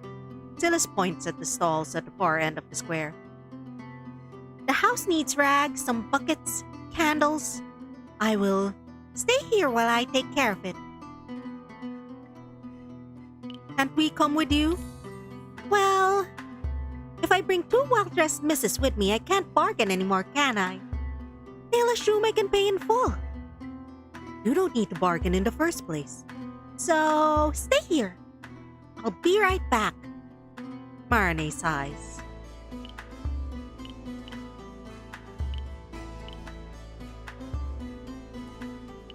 What's with the deep sigh? She's wise enough to recognize that having you and me around would have her treated differently. All we need is a wardrobe change. I wish it were that simple. He approaches the statue that oversees the square. It's missing a head. Oh! The corners of the octagonal pedestal are jagged with plaster remains. Someone must have ripped away the plaques that decorated it. Your only hint to the statue's identity is the name etched on the inside of the book. Who could this Teresio have done? What could this Teresio have done to have his marble form desecrated so? I'm sure Silas knows. You don't have to wait long to test your theory. Soon Silas approaches you with her bounty. Her new bucket holds some candles and 2 large rags. Look what I got here. That was fast. She winks at you. Silas, who might this be? Marane gestures toward the statue. No clue. Why? I thought you'd know the reason someone had beheaded him. I don't know everything. Marane's eyes dart from Silas's face to Teresa's open book. What of his name? Do you know of it? No. It's written right there. Then you can learn it on your own. A gasp leaves Marane's lips. You cannot read. So what? What do you mean, so what? Most people can't. Stupefied, Marane looks at you. Why is it so shocking to you? A lot of people are poor, Marane. My life revolves around the perfecting of knowledge. I realize now I might be one of the lucky few. I wouldn't know about being lucky. Spending your life with your nose in a book sounds boring. Don't misunderstand me. I do not pity you. I'm outraged on your behalf. Silas, you and countless others have been robbed of something wonderful. Silas shrugs, and that seems to make Marane even more agitated. It's not too late. You can still learn. Does it look like I have the money for it? When I need something red, I go to the temple and they do it for me. I could teach you.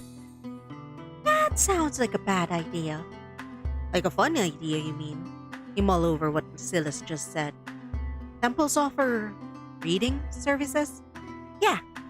You consider the non-existent state of your finances and the voice that spoke you to by the shrine, guiding you learn more about the fate in Carolis.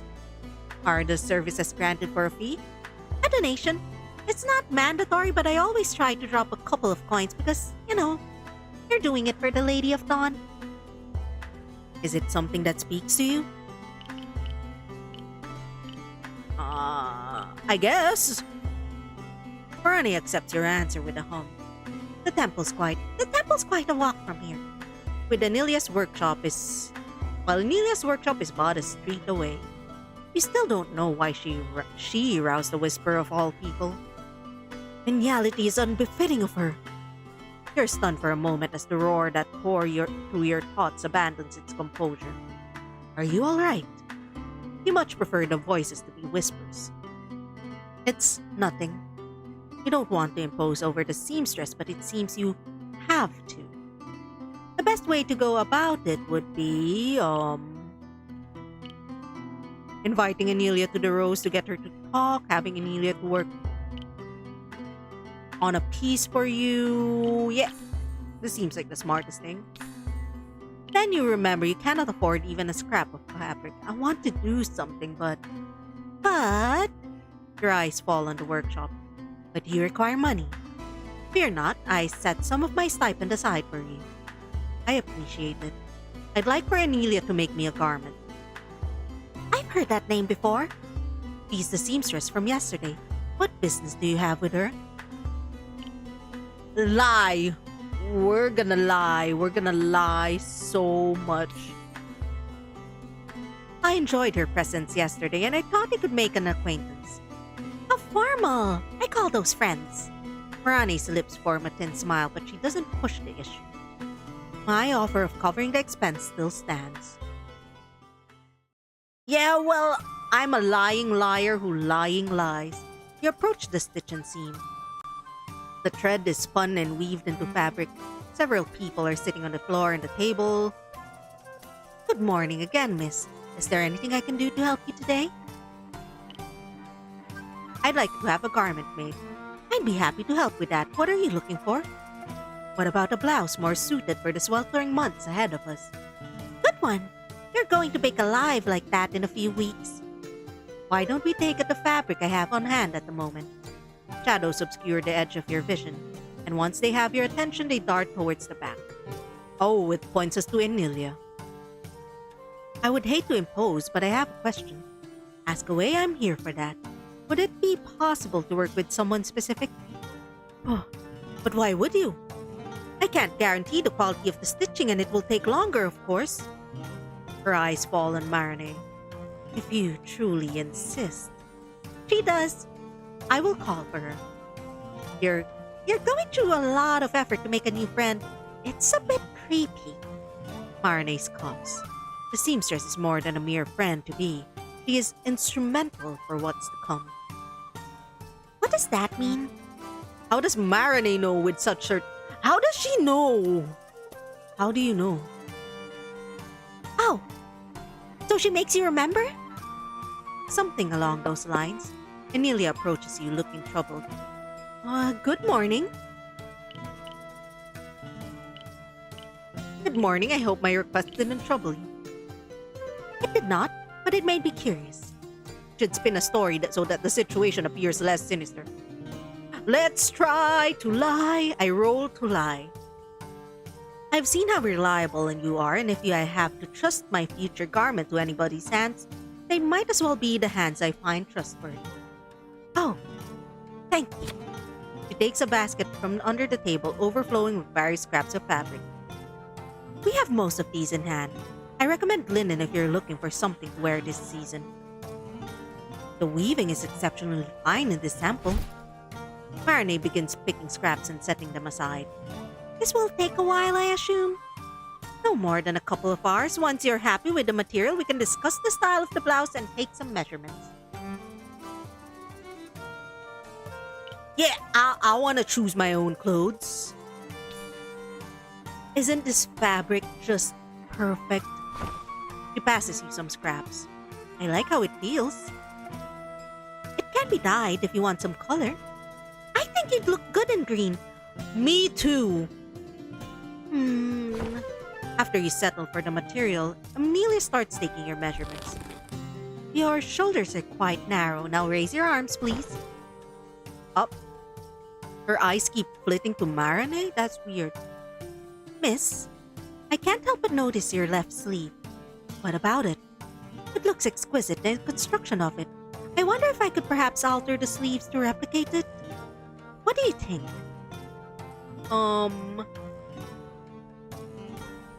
I want normal sleeves. I don't want to stand out with weird sleeves. Yeah, nothing wrong with them. I see. Nevertheless, may I still look at them? Naturally. I've never seen such a fold. Maybe once, on foreign merchants in passing. Marinette looks conflicted. Could you raise your arms, please? Ah, the hall seamstress are clever indeed. Silas, who's sitting on the ground with her back against the table's leg, lets out a groan. Say, is it true that the gold that adorns your garments is not mine, but made of magic? Who told you such an outlandish rumor? My mother did. That piques your interest. What could have taken her there so often? She was the heiress of a now dissolved house. Oh, that's why the shadows are angry about her working. She's not supposed to be working. She's a rich girl, okay. You're a noble? Not anymore. What happened? My mother had to sell the last family heirloom some months ago to afford rent. Don't you have some papers that still prove it? They are useless by themselves. Proof of her lineage shall elevate her. Proof of her blood to mend her hands. Proof of her birthright to let her fall into comfort. Truly, the voice can't possibly expect you to reinstitute her house. Huh? Don't mind me. You leave the workshop once the seamstress has everything she needs to make your new blouse. You'll need to come back for a preliminary fitting in 2 days. That took forever. It'll be quicker next time, right? I'm so sorry you were bored. Was just doing my job, saving you from needles and the hot iron possibly getting close to you. Do you have any plans for the hours of light left? I'd like to visit the Temple of Dawn and see it for myself. Follow me then. Okay, we're only missing one dateable guy. We're just missing Glasses Man. Where the fuck is Glasses Man? I swear to God, Glasses Man.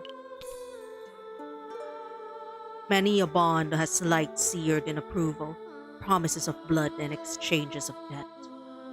Rays pass through the dome and bathe the central room in soft light. The many counters that light its walls glitter with candles and oil lamps. Silas whispers something to herself and draws a symbol in the air with her hand. A semicircle. Then she looks expectantly at you. Yeah, we're gonna follow. He nods in approval. I'll call for someone. Stay here. Marinette is yet to utter a word. Follow her gaze. The frescoes on the dome depict a young woman with hair as light as sea foam. A series of panels catches your eye. A young woman steals stars from a figure clad in ghastly robes, then sprinkles them all over the sky. More women join the story, one dressed in flaming robes and a hunchback crone. You are looking as well. Your eyes become lost in the details, yet always comes back to the creatures of shadow being fended off by the three ladies. Are you familiar with the story of the frescoes? I'm afraid not. Who, do you think, serves as the villain?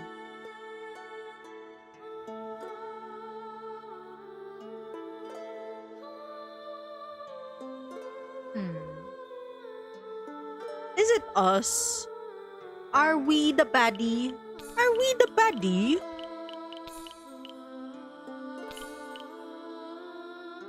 If that was the case, more people would know of its existence. Silas, holy shit, that priest, what the fuck? Here, brother. This is a peony. May dawn light your every step. Look at Silas for help. Silas, what am I supposed to do? She's lost her memories. It's not her fault.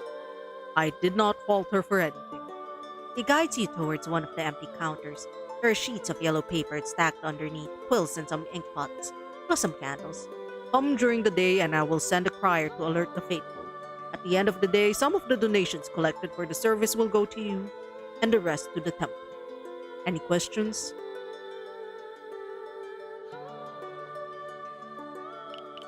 What will you do while I'm here? You will have no need of me, so I will return to the halls. You do that. I'll be around. You thank the priest and leave. I'm starving. Miss, are you paying tonight as well? No, I'm afraid I must retire to the halls early. Have a nice evening. Her lips thin in disdain. Likewise. When she leaves, Silas elbows you. And dismissed. What do you say?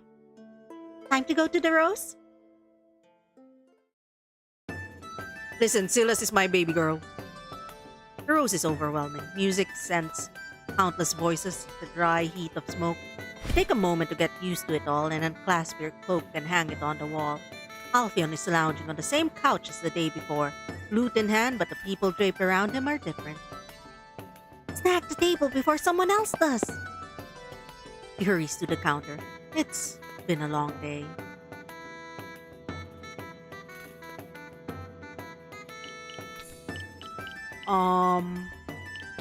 Yeah, why don't we focus on the song's lyrics? They're largely drowned out by the many voices, but if you focus on them.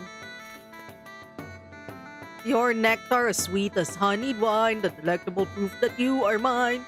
They're as flowery as they are filthy. Wow, what's that face? Is this song one of his originals? Silas places a plate and 2 cups on the table and throws a glance at the people draped around the minstrel. Nah, it's fiery moonlight. Everyone loves it, so it keeps getting requested. He was playing it yesterday as well. And the day before, and the day before that. And he's not the only one. Every minstrel's added it to their repertoire, or whatever it's called. Thank you for setting the table, by the way. Don't worry about it. Let's dig in. Nom nom nom nom. Food, food, food. Ma ma ma. The streets are quiet. Oil lamps are light their way inside the heart. But once you cross the bridge to the eastern hold, everything is plunged into darkness. Let's be quiet. The moon glows high in the sky, giving everything a cold gleam. It shines in the distance on a blade being drawn. Shit! Oh shit! Unsheath your dagger, we're fighting. Oh, the little miss is feisty. It's time for the confrontation you crave. Your words can disperse them. Heavy like honey drops, sharp like thorns. Your words pierce their will. You will leave us be. You cut through their desires, sever them. Hungry as they are, they will not see you as prey. Hey yo! Isn't this a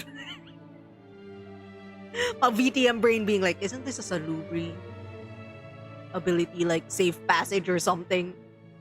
Their shoulders bend, their heads bow. A peony? Your eyes.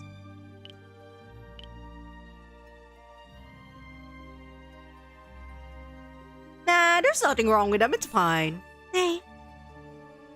Why are they? You touch around your eyes, seemingly concerned. Is there something wrong? That's what she wants to hear. Her confusion that mirrors her own. But not what she's seeing. We should go. You show the ruffians your back. They ignore you. What was that? What do you mean? Your eyes were strange and your voice too. And they listened. It looked like they had to. What are you? Did I not tell you that I am the envoy? What does that mean? I don't know. Are you like the miss? Is that it? Not exactly like her. Curses loudly. I'm still the same person I was this afternoon. Come on. And that's confusing because you weren't doing that weird stuff back then. I had no reason to. You weren't threatened by a band of ruffians, and I didn't want you to get hurt on my behalf. But that's my job. I'm your bodyguard. Why were you confident against 5 of them? No. Obviously. Never seen a group that big.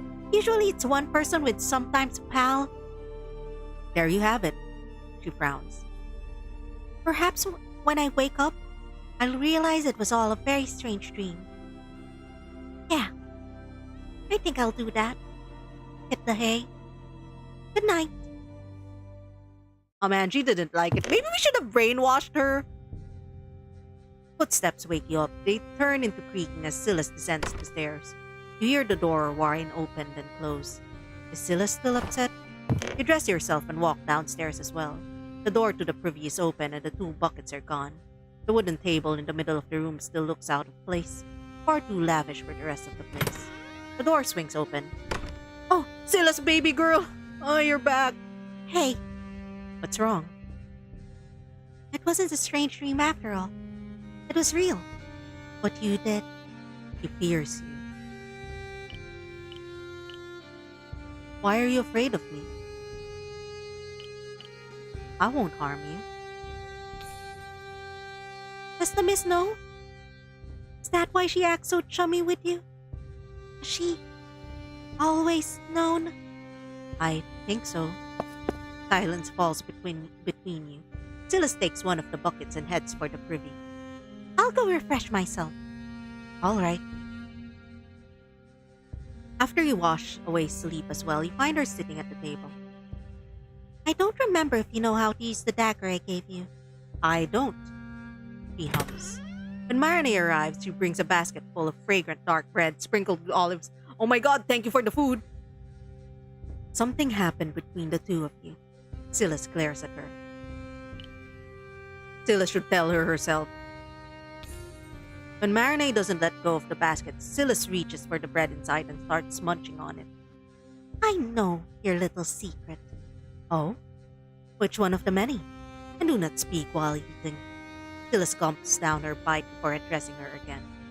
I saw what she can do. And what would that be? I hate when you do that. Asking questions when you know the answer. Your answer is clearly different from mine. Look at your face. You're terrified of her. Should you not be in awe instead? I mean, I think most people would be afraid of brainwashing powers. I think Silas is very valid. Don't tell me what to think. I'm not doing that. Listen, I'm sorry. You have nothing to apologize for. You are beautiful and ethereal, an envoy of something unfathomable. Wait. Silas puts the food down. She looks between Marinee and you with increased doubt. The goddess? Are you... No way. No. Is the Trion goddess connected to the abyss? You doubt it. If anything, the 2 are opposing forces. But are you certain of it? No. Silas jumped to the conclusion herself, and you can already see how her warmth towards you is back. I don't know. You have the feeling your answer doesn't matter. Silas has already made up her mind. What sort of story is she spinning in her head? One that favors you, you hope. How about you leave some breakfast for us as well? Sorry. The olives add a punch to an otherwise ordinary bread. When you are done eating, Marinee stands up and straightens her dress. That delightful shop we visited some days ago. The Hand of Piety? I'd like to visit it again. May we come with you? Of course you can. Silas leads you there. You begin to recognize squares and fountains, monuments and other landmarks. As you approach the pawn shop, you notice a horse in black barding tied outside. That's bad news. You should wait until they're done. Until who's done? You see the horse?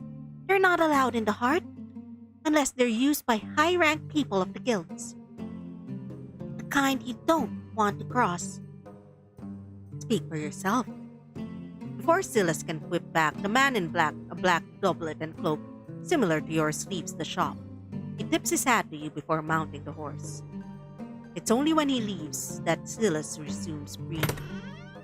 Cluttered, dusty, and full of hidden treasures, the pawn shop is a sight to behold. The owner, Malik was his name, stands out among the chaos in his striking garbs. Good morning. Please forgive my frown.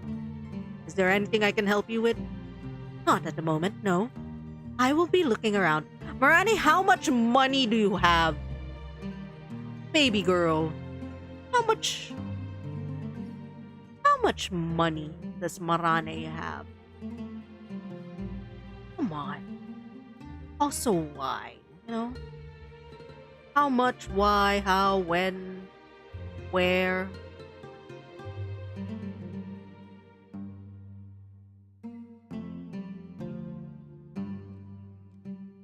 Her eyes fall on you, but he looks away before he could call it staring. So, what did he want? Frown comes back. The whip? He came to remind me of that my position is precarious. My clothes violate the guild's rules, that I need to be able to take collaterals when within the Seanite. Whip. Guilds of Carolis. Okay. Pa. I don't understand that lore. Wait. What's wrong with your clothes? It's pretty. Members of the merchant and crafters guilds are apparently required to wear black. It's been like that for years. The pieces I need are not ready yet. He sits behind the counter, sighs, and begins sifting through the pile of papers still there.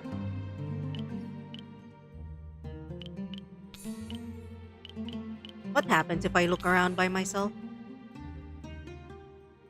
I don't want to look at religion. Let's talk to the owner. He looks far too glad to push the documents aside. Yes? His eyes fall into you and his words come back to you. A strange bout of passion. Some days ago, you told me something strange. You see my eyes in your dreams? The color, yes, it's so rare and unmistakable. Maybe you found Alphion, maybe it's him and Alphion.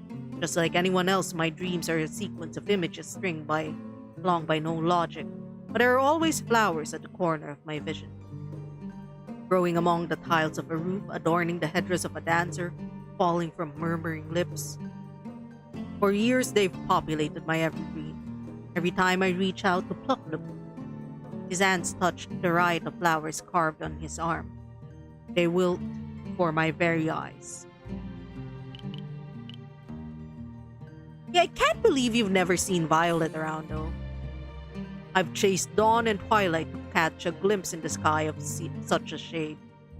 Truly? Common violets could be found easily. Here, yes, but the Javidayan climate is too harsh for them. Besides, the flowers are never quite the correct hue. There's something in his tail you recognize, yet can't quite express. The shadows that dance on his scarred arm acknowledge you, yet do not offer themselves to you. Strange. Could Malik have some ties to the abyss? But enough about my nights. I don't believe it's proper to talk about them among strangers.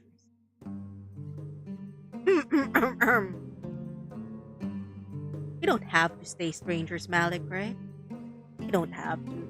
You don't have to. Would you tell me your name then? I believe you already know mine. He repeats your name with a smile, then his hand asks for yours. Shake hands. Now let's be socially awkward. Hold his hand. He raises it to his lips. Okay, I thought we were going to shake hands. So, you're technically working. Right. Anything caught your eye? I want the theater masks. Ah, those. The Illyrians sure love their dramas. I have no idea how their actors manage to wear such heavy things without straining their neck. You enjoy your time in the shop and leave once the bell rings the half hour. Once you leave, Marane shows you her purchase, a jeweled comb and a bottle of perfumed oil. And Marane has so much money. That's for us, right? For the house? It is. It smells nice as well. I don't think she would have purchased something if it smelled unpleasant. With the citadel watching over you, you resume your walk. You find it easier to orient yourself? Somewhat. Do you think you can reach the rest from here? I could try. You have learned to hold your breath while wading through the alleys to avoid the stench. Sudden noise makes you stop at your tracks. Great clamor comes from a nearby street, and even without reading, you recognize the smell in the air. Smoke. Oh no. Voices! You don't feel the warmth of the fire, but hear it sizzling. Flames erupt from the window of a 2-story building. A line of people passes buckets from the nearby well, but it's not enough. Let's stay out of their way. They're merely trying to contain the fire as it burns everything inside the building.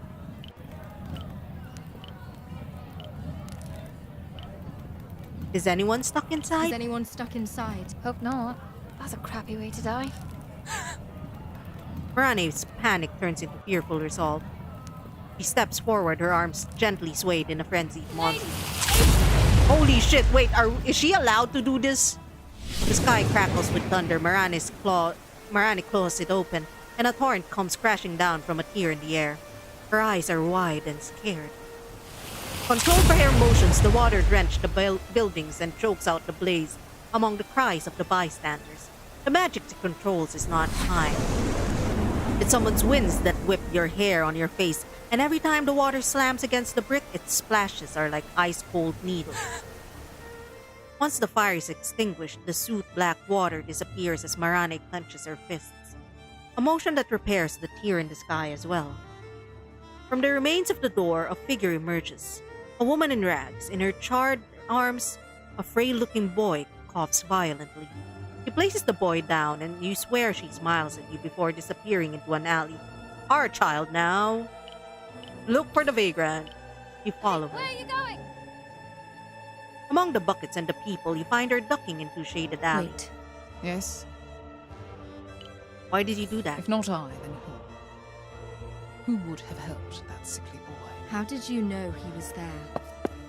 She takes a step forward. The darkness that engulfs her seems to wave at you. Oh shit, she's a Was fellow she- envoy? Commanding the shadows?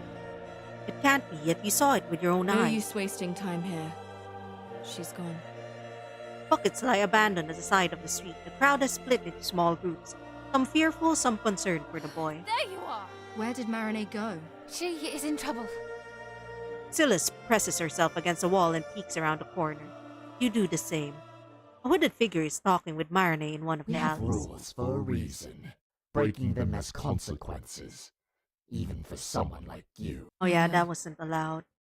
As she takes his hand, she turns towards you, resigned, despairing and filled with regret. May she muster the courage to escape those shackles. Blue mist envelops them, and the two are gone before your very eyes. That was the warden. The warden? The one that keeps the mages in check. Yep. You save a life, fuck you, you're going to jail. You're going to magic jail. Didn't you see what she did to the sky? She broke it. Before today, Marinette had only used her magic for quaint purposes, lighting candles and drawing bats. The same magic allowed her to harness the rage of a storm. She did follow the warden willingly. That means she'll be fine, right? Nah, she won't be fine. You both look at the spot where Marinette stood. I never thought I'd feel bad for her. The Whisper, enamored with Marinette, had always mentioned freedom, and now she's been taken away. Silas, baby girl, what do we do? I know it's not what you want to hear, but we can't do anything. With a grimace, you look again at where Marinette stood. How about this? If we don't hear from the Mist in a couple of days, we go to the Hand of Piety. and ask the guy there to contact her for us. Malik? He delivered stuff to her before. He should be able to do that again even if she's in jail. You know what else would help her? A little prayer at the temple. If she says so. I didn't think Silas would be the religious type, but you know what? What else could she hang on to? She has no money. Oh, Lady of Dawn, brightest morning star. I know that the mist doesn't spare a second thought for you, but please, spare one for her. Silas's prayer is certainly unique. She did the right thing, for once in her life, and saved a bunch of people. It's only fair you help her now in return. Let her continue. O bringer of the new day, O Lady of Hope, watch over the mist and give her back to us, because I don't know what will happen to my new home with her gone. Ah, so that's where the unusual concern is coming from. Hello, Herc. Welcome. We are playing Sigh of the Abyss. It's a dark fantasy dating sim. We are this girl, the envoy of the Abyss. She has, I think we just possessed her body. We have weird vampiric powers. We woke up in the middle of like a circle of dead people, and now our mage friend kinda is in magic jail because she used magic without permission to save lives, and our thief friend, our poor person friend, she's praying for her mage friend because, while they might not be friends, mage friend has money and she needs that money. He elbows you lightly. May our will be one in prayer. We spend one last moment in silence before Silas unclasps her hands. There, the lady heard us, but she likes when you do stuff for her too. Not only when you ask for stuff. You were playing Resident Evil 2. Oh my god. I don't have the courage for Resident Evil. But I have. It's fruit chips that I eat in the middle of lines. Wait, how are you still streaming and doing this? What the hell? Man. Such multitasking, Herc. Such multitasking. Hold on, I might eat these chips. The priest's face scares me. He looks like someone I know.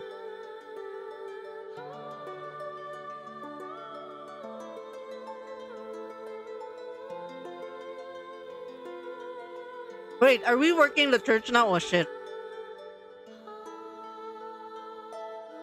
It seems Silas has made the decision for you, and who are you to refuse some coin?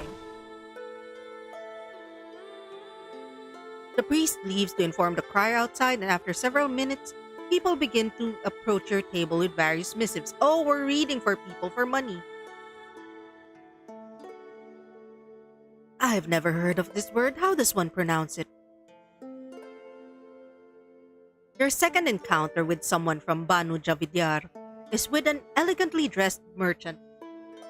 Listen, I'm not saying the devs play Vampire the Masquerade, but the devs definitely play Vampire the Masquerade. I just know it. I can't prove it. Wait, I can. I think it's in their email. Hold on. Choto. Mama. Especially as a VTM fan, it was a big influence in the game. Okay, never mind. We can definitely say that devs play VTM.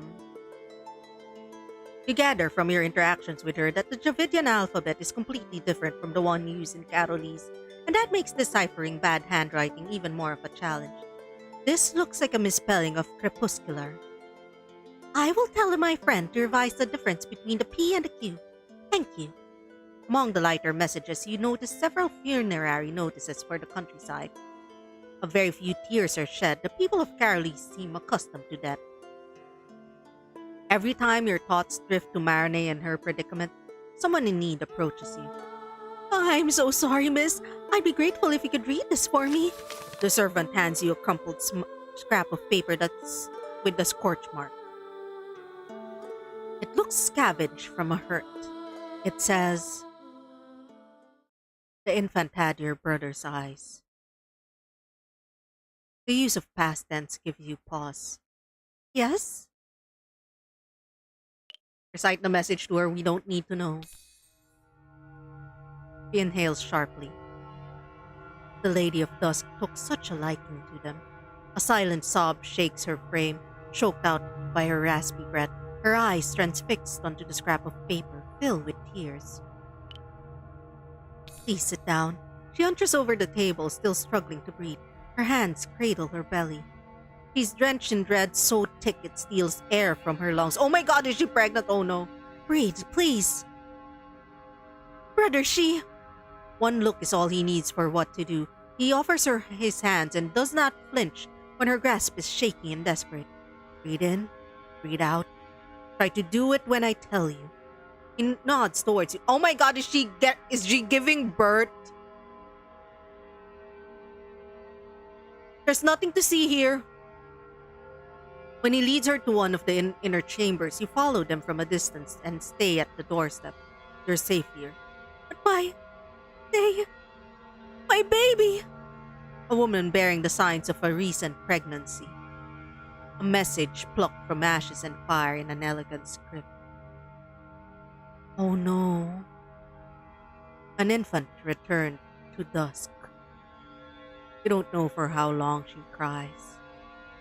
Lulled by the shadows and the priest's soothing words, the woman becomes so exhausted she falls asleep by the desk.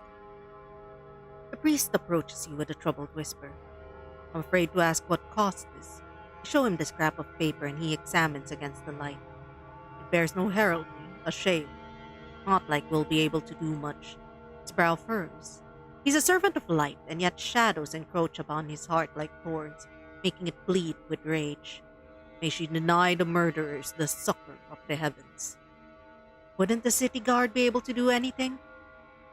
Resignation weighs heavy on his shoulders. That was a plot of a noble house, I fear. And judging from his quiet fury, they're untouchable. Would you mind keeping an eye on this poor soul? My brothers and sisters of the Prime are better equipped at dealing with this kind of matters than I'll ever be. I'll call for one of them. All right, brother. I've never introduced myself, did I? You can call me Matya. The woman drifts in and out of consciousness. Doesn't speak to you, but you stay close in case she needs anything. The priests and priestesses of the Prime that come to assist her bear a stretcher, but she prefers to walk. What'll happen to her? They will give her shelter and calming herbs and help her heal. Can nothing be done against those who murdered her child? May the ladies turn their backs against that accursed house. Brother Matthias' shoulders sag. I think you should call it a day. Hopefully, if Dawn wills it, tomorrow you'll have merrier messages to read. You can't stop thinking about what happened. You can't get the image of the mourning woman out of your head. Her despair resonated with you. Felt like your own. It felt like a scrap of the abyss tucked into her heart. You find Silas waiting for you outside the temple. Do you feel a bit better? You can't say that you do. No. Perhaps dinner will lift your spirits. Before we go to the Rose, can we stop by the seamstresses? A group of people Pepol? Pepol, Jod Pepol. Tama ng Pepol. Is amiably chatting outside the stitch and seam. Can't go in. We're waiting for our clothes to be pressed. Thank you. The head seamstress doesn't seem to be nearby, so you take the opportunity to look around. Anelia is in her usual spot on the floor, hunched over her sewing. The fabric she's working with is black. I thought this shop didn't do stuff for the guilds. Welcome back, again. She follows the line of your gaze. Ah, that's not for the guild. The poor girl lost her mother and didn't have a mourning veil. She hasn't made much progress on your blouse, I'm afraid. Wait! No, Anelia's mom? When she sees you approach, Anelia puts down the needle and dons her gloves. The black shawl on her lap is almost done and is embroidered with grape vines and wheat. Anelia, I'm so sorry. Her eyes swell with tears. I had told you, right? How I hadn't heard from her for so long. One of the guards came to me. They didn't find her. She left a message on her pillow and If only I'd gone to visit her sooner. I'm sure the Lady of Dusk welcomed her with open arms. Anelia nods. How cold the whisper. How cold of her mother to ignore the tears that overflow her daughter's cheeks. Once they dry, Anelia looks at Silas anew. Is Miss Marane not with you today? She was, busy. She's in jail. She's in magic jail. All stuff. Very important. You wish to ask Anelia about the heirlooms of her house, the proof of her lineage, but it's hardly appropriate. After giving your condolences once more, you leave the workshop. I feel bad for her. But hey, once she feels better, she can sell that pretty shawl for a lot of coin. I don't think she intends to sell it. Maybe if I ask really nicely? Why don't you ask her if she can make one for you too? She's not going to put her family crest on a shawl for me, and that's where the value comes from. She's going to say no. Probably. Her ma cared about the lost title. I think she would have wanted Anelia to keep something with the family crest. Wait, Yeah? do you recognize her family crest? Yeah, it's from House Casteldon. Why are you making that face? A note tied with a ribbon to a pair of new gloves. The wounds are quite unsightly here. Here to conceal them when you're not working. I ordered a size up so you can keep the bandages on. Has the surgeon not seen your wrist yet? Have one take a look. Oh, my phone battery's low. Okay, I think my stream is gonna be a little bit limited. I'm gonna look for a good place to pause. How do you know? Well, when you deal with items that change hands very often, it's handy to know what's legit and what's not. So if I were to tell you we need to recover one of the heirlooms of her house, No way. I'm serious. Why? I don't have a good explanation for her. One she would like without the dead whispering to you. Trust me. This is kind of my specialty, so I'm in. But first things first, it's dinner time. I haven't met the dude with the glasses yet and the dating like for the dateable characters. Haven't met this guy yet. That guy, the guy in blue. Blue is a noble house color, right? Or a mage color. I know blue and black is not allowed for. It's not allowed for entertainers, so Alfion can't wear it. Marek has to wear it. Has to wear black because he's in the guild. But his culture isn't really big on black. They're big on yellow and red. She likes green, she's poor. And then mages, I guess. Mages.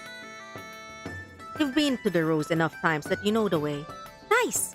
You're getting used to the city. The inn is quieter than usual. Instead of playing, Alfion is talking with two other minstrels. I haven't picked up my salary today. We'll have to go with something less fancy. You order, I'll join you in a while. You make your way towards Alfion, who winks at the two performers before turning towards you. Greetings. Smile at him. Are you scared of me? I don't bite, I promise. Unless you're into that. He graces you with a handsome smile. How have you been? The past few days have been tough, filled with fear and grief. Oh my. Don't tell me it was my fault for unbalancing your humors. Of course not. Aside from looking more alive, I don't feel any more changes. You haven't had much progress on the whole the dead speak to me, have you? I have, but what the voice wants goes against the wishes of the living. Oh, my. That doesn't sound pleasant. If there's anybody who can understand your struggles, it's Alfion, who overcame them much the same. I'd be happy to lend you my ear. Two heads are better than one. How did you know that by helping Silas I'd awaken one of the voices? I didn't. Mine was, call it a gut feeling. If he says so, you tell him about Anelia, about the relief she felt upon losing her title, and how her mother is telling you to disregard her wishes to make her noble again. That sounds terribly complicated. I was hoping you'd have some advice for me. Well, I don't. So much for two heads being better than one. The voices who were guiding me never really asked me to do anything worth questioning. Were the tasks he was assigned too easy, or are his morals loose? My morals are ironclad. How did he know what I was thinking? It was plain on your face. Anyway, I do have a piece of, not advice per se, but a tidbit of knowledge I could share with you, since I went through all of this before. Do you know what happens once you satisfy one of the souls bound to you? Not quite. Appease them so that it may sever the bonds that keep them tied to this world, and they become yours too. He searches for the correct term. Consume, devour, eat, make yours in a sense. Don't make that face. They wanted this in life and still wish for it in death. They want to be consumed by you. Why else would they have offered their lives in exchange for yours? Should you not keep your voice down? Nobody's paying attention, but you're right. Where was I? Right. The souls are what strengthens you. If you refuse their bidding, I think they'll disperse, returning the power to the abyss instead of giving it to you.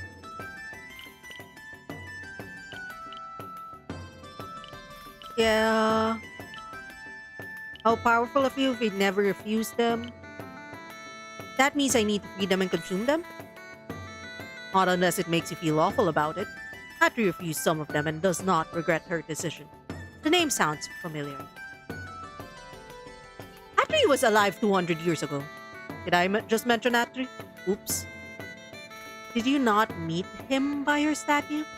Not that Atri, not the Admiral, right? Oh no, it's her. Centuries old, centuries stubborn, with a penchant for nagging. You've seen her already, I believe. He clears his throat and begins imitating her voice.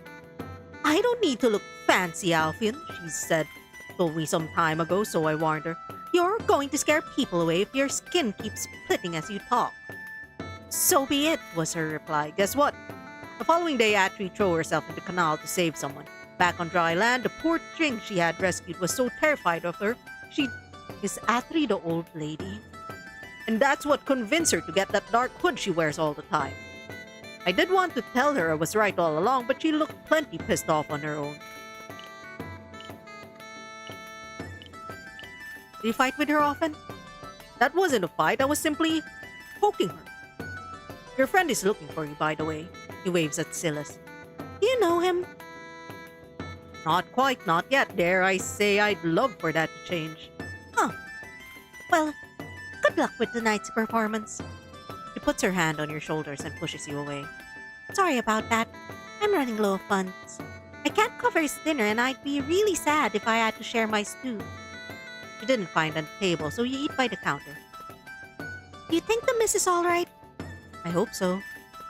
Lady of Dawn, aid her. When you make your way to the safe house, every small sound makes you alert. The band of ruffians of last time is nowhere to be found. Maybe the miss will send you a letter. Perhaps she can't. We both retire for the night. Uneasy thoughts keep you awake. The grief you witnessed today struck a chord with you. This is the worst. The baby is the worst. The shadows painted by Anilia's tears were sharp and jagged like only loss can be, and the despair of the servant was haunting in its intensity. You don't know how long you stay awake. Eventually, your limbs and eyelids grow heavy and you drift into a dreamless sleep. Morning comes without the words of the abyss to guide you. Wakey, wakey! When you open your eyes, Silas is looming over you with a smile. Let's go to the well. There's a commotion in the small square with the wash basin. The door of one of the houses is wide open and you can hear weeping from within. Several people are going in and out. Some of them wear robes similar to Brother Matthias, with a dark red stole instead of the yellow he dons. May the Lady of Dusk guide her step. The priest carries someone out in a cot. Oh, it's the coughing man. I recognize that lady. Silas points at the woman staggering out of the doorstep. You heard her loudly complain about a family member having violent coughing fits. This is hard to watch. You quickly refresh yourself and head back to the safe house. Did I hallucinate wanting to find the heirlooms of the House Casteldon, or He did not. I need to find him. Then what? I don't know, and I'll ask the seamstress what she wants. I'm not following. To reclaim her lost title, Emilia needs both the papers and an heirloom. I don't think she'll want to get that back. The heirloom with the house crest is worth a lot of coin. A lot. Getting your hands on it probably means... She wiggles her fingers. Which happens to be something I'm good at and you probably aren't. So why not resell it? We can split the profits. It's not ours to sell. Or to steal, but that's what we're going to do anyway. We have to steal the heirloom. Well, we first need to know what we're looking for. A plate? A pin? A dagger? Once we know what, we'll learn who has it. And then it's time for... And if it's for sale somewhere, we can buy it. Well, the miss could. Since she's not here, we need to get clever. Anelia said her mother sold the last heirloom some months ago. The lady sounded like the type to have the house crest on display when she strutted out. I'm thinking a pin or a necklace or earrings. Something that can be worn. Where would we find something like... Shadows float like specks of dust in front of your eyes. Hand of piety. It's not the only pawn shop around, but it's one of the only ones that wouldn't ask questions. We can start there. Silas turns towards the door. It's kind of a good thing that the miss isn't with us, huh? I don't think she'll like my methods. You're even more worried about her than I am. I hope she's alright. I bet she is. Let's take the Southern Bridge today. There's a grocer nearby that I can visit to get us breakfast. That's it. 2 hours, 30 minutes. My throat is sore. I'm gonna play this on my own time. The devs are actually like nice enough to... I name dropped Vampire the Masquerade as a guest, and they were like, yeah, we do like that game. Here's a Steam key. Although I think they would have given me the Steam key anyway. I'm just like, listen. I like this game. It's not a game that I would read out loud, like, but the plot intrigues me. I'm not even in here for the romance, okay? So far, honestly, everyone's interesting. I have yet to meet this guy who looks like he's from Star Trek. I think this is the old lady. I think Atri is the old lady. I feel bad for Marane, but I also don't like her attitude towards poor people. That's why I kind of shoved her away. Silas is our baby girl. Silas is our ride or die, but I also like her as a friend. I don't wanna kiss her. I want her to be happy. If kissing her makes her happy, then we kiss her. Merrick he's aight. Merrick's alright, I guess. And Alfion looks weird, but also he's been guiding us. Why does he look like that? Why is his hair half? Is he as old as her, by the way, since, he knows she exists? Are they both old?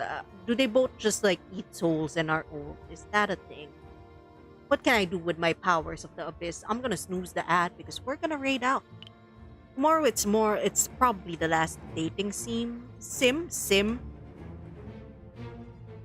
that I forgot the command for like raid or sub. So this is a raid message, Magandar. Tomorrow's the last dating sim. It's gonna be Maid Marian. Maid Marian is a game where you are Maid Marian from the Robin Hood books, novels, series, franchise. It's still in early access. They just finished a few routes related to Robin Hood. I'm waiting for the Sheriff of Nottingham route. I'm not gonna lie, the Sheriff of Nottingham looks kinda hot. I read through parts of it because the dev said you should start, for the sake of your watchers, you should start when the Robin Hood route has started, but I don't know. The common route is interesting. I will probably summarize it for tomorrow's stream so I can like concentrate on the Robin Hood route, but like common route is interesting. I like what they did to Maid Marian in this tale. We're gonna raid You know what? Let's raid.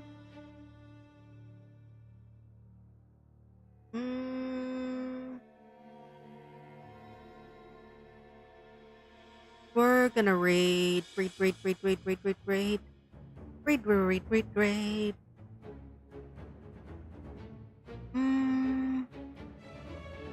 Hold on, let's look for people. Is Rocky still alive? Is Rocky still streaming?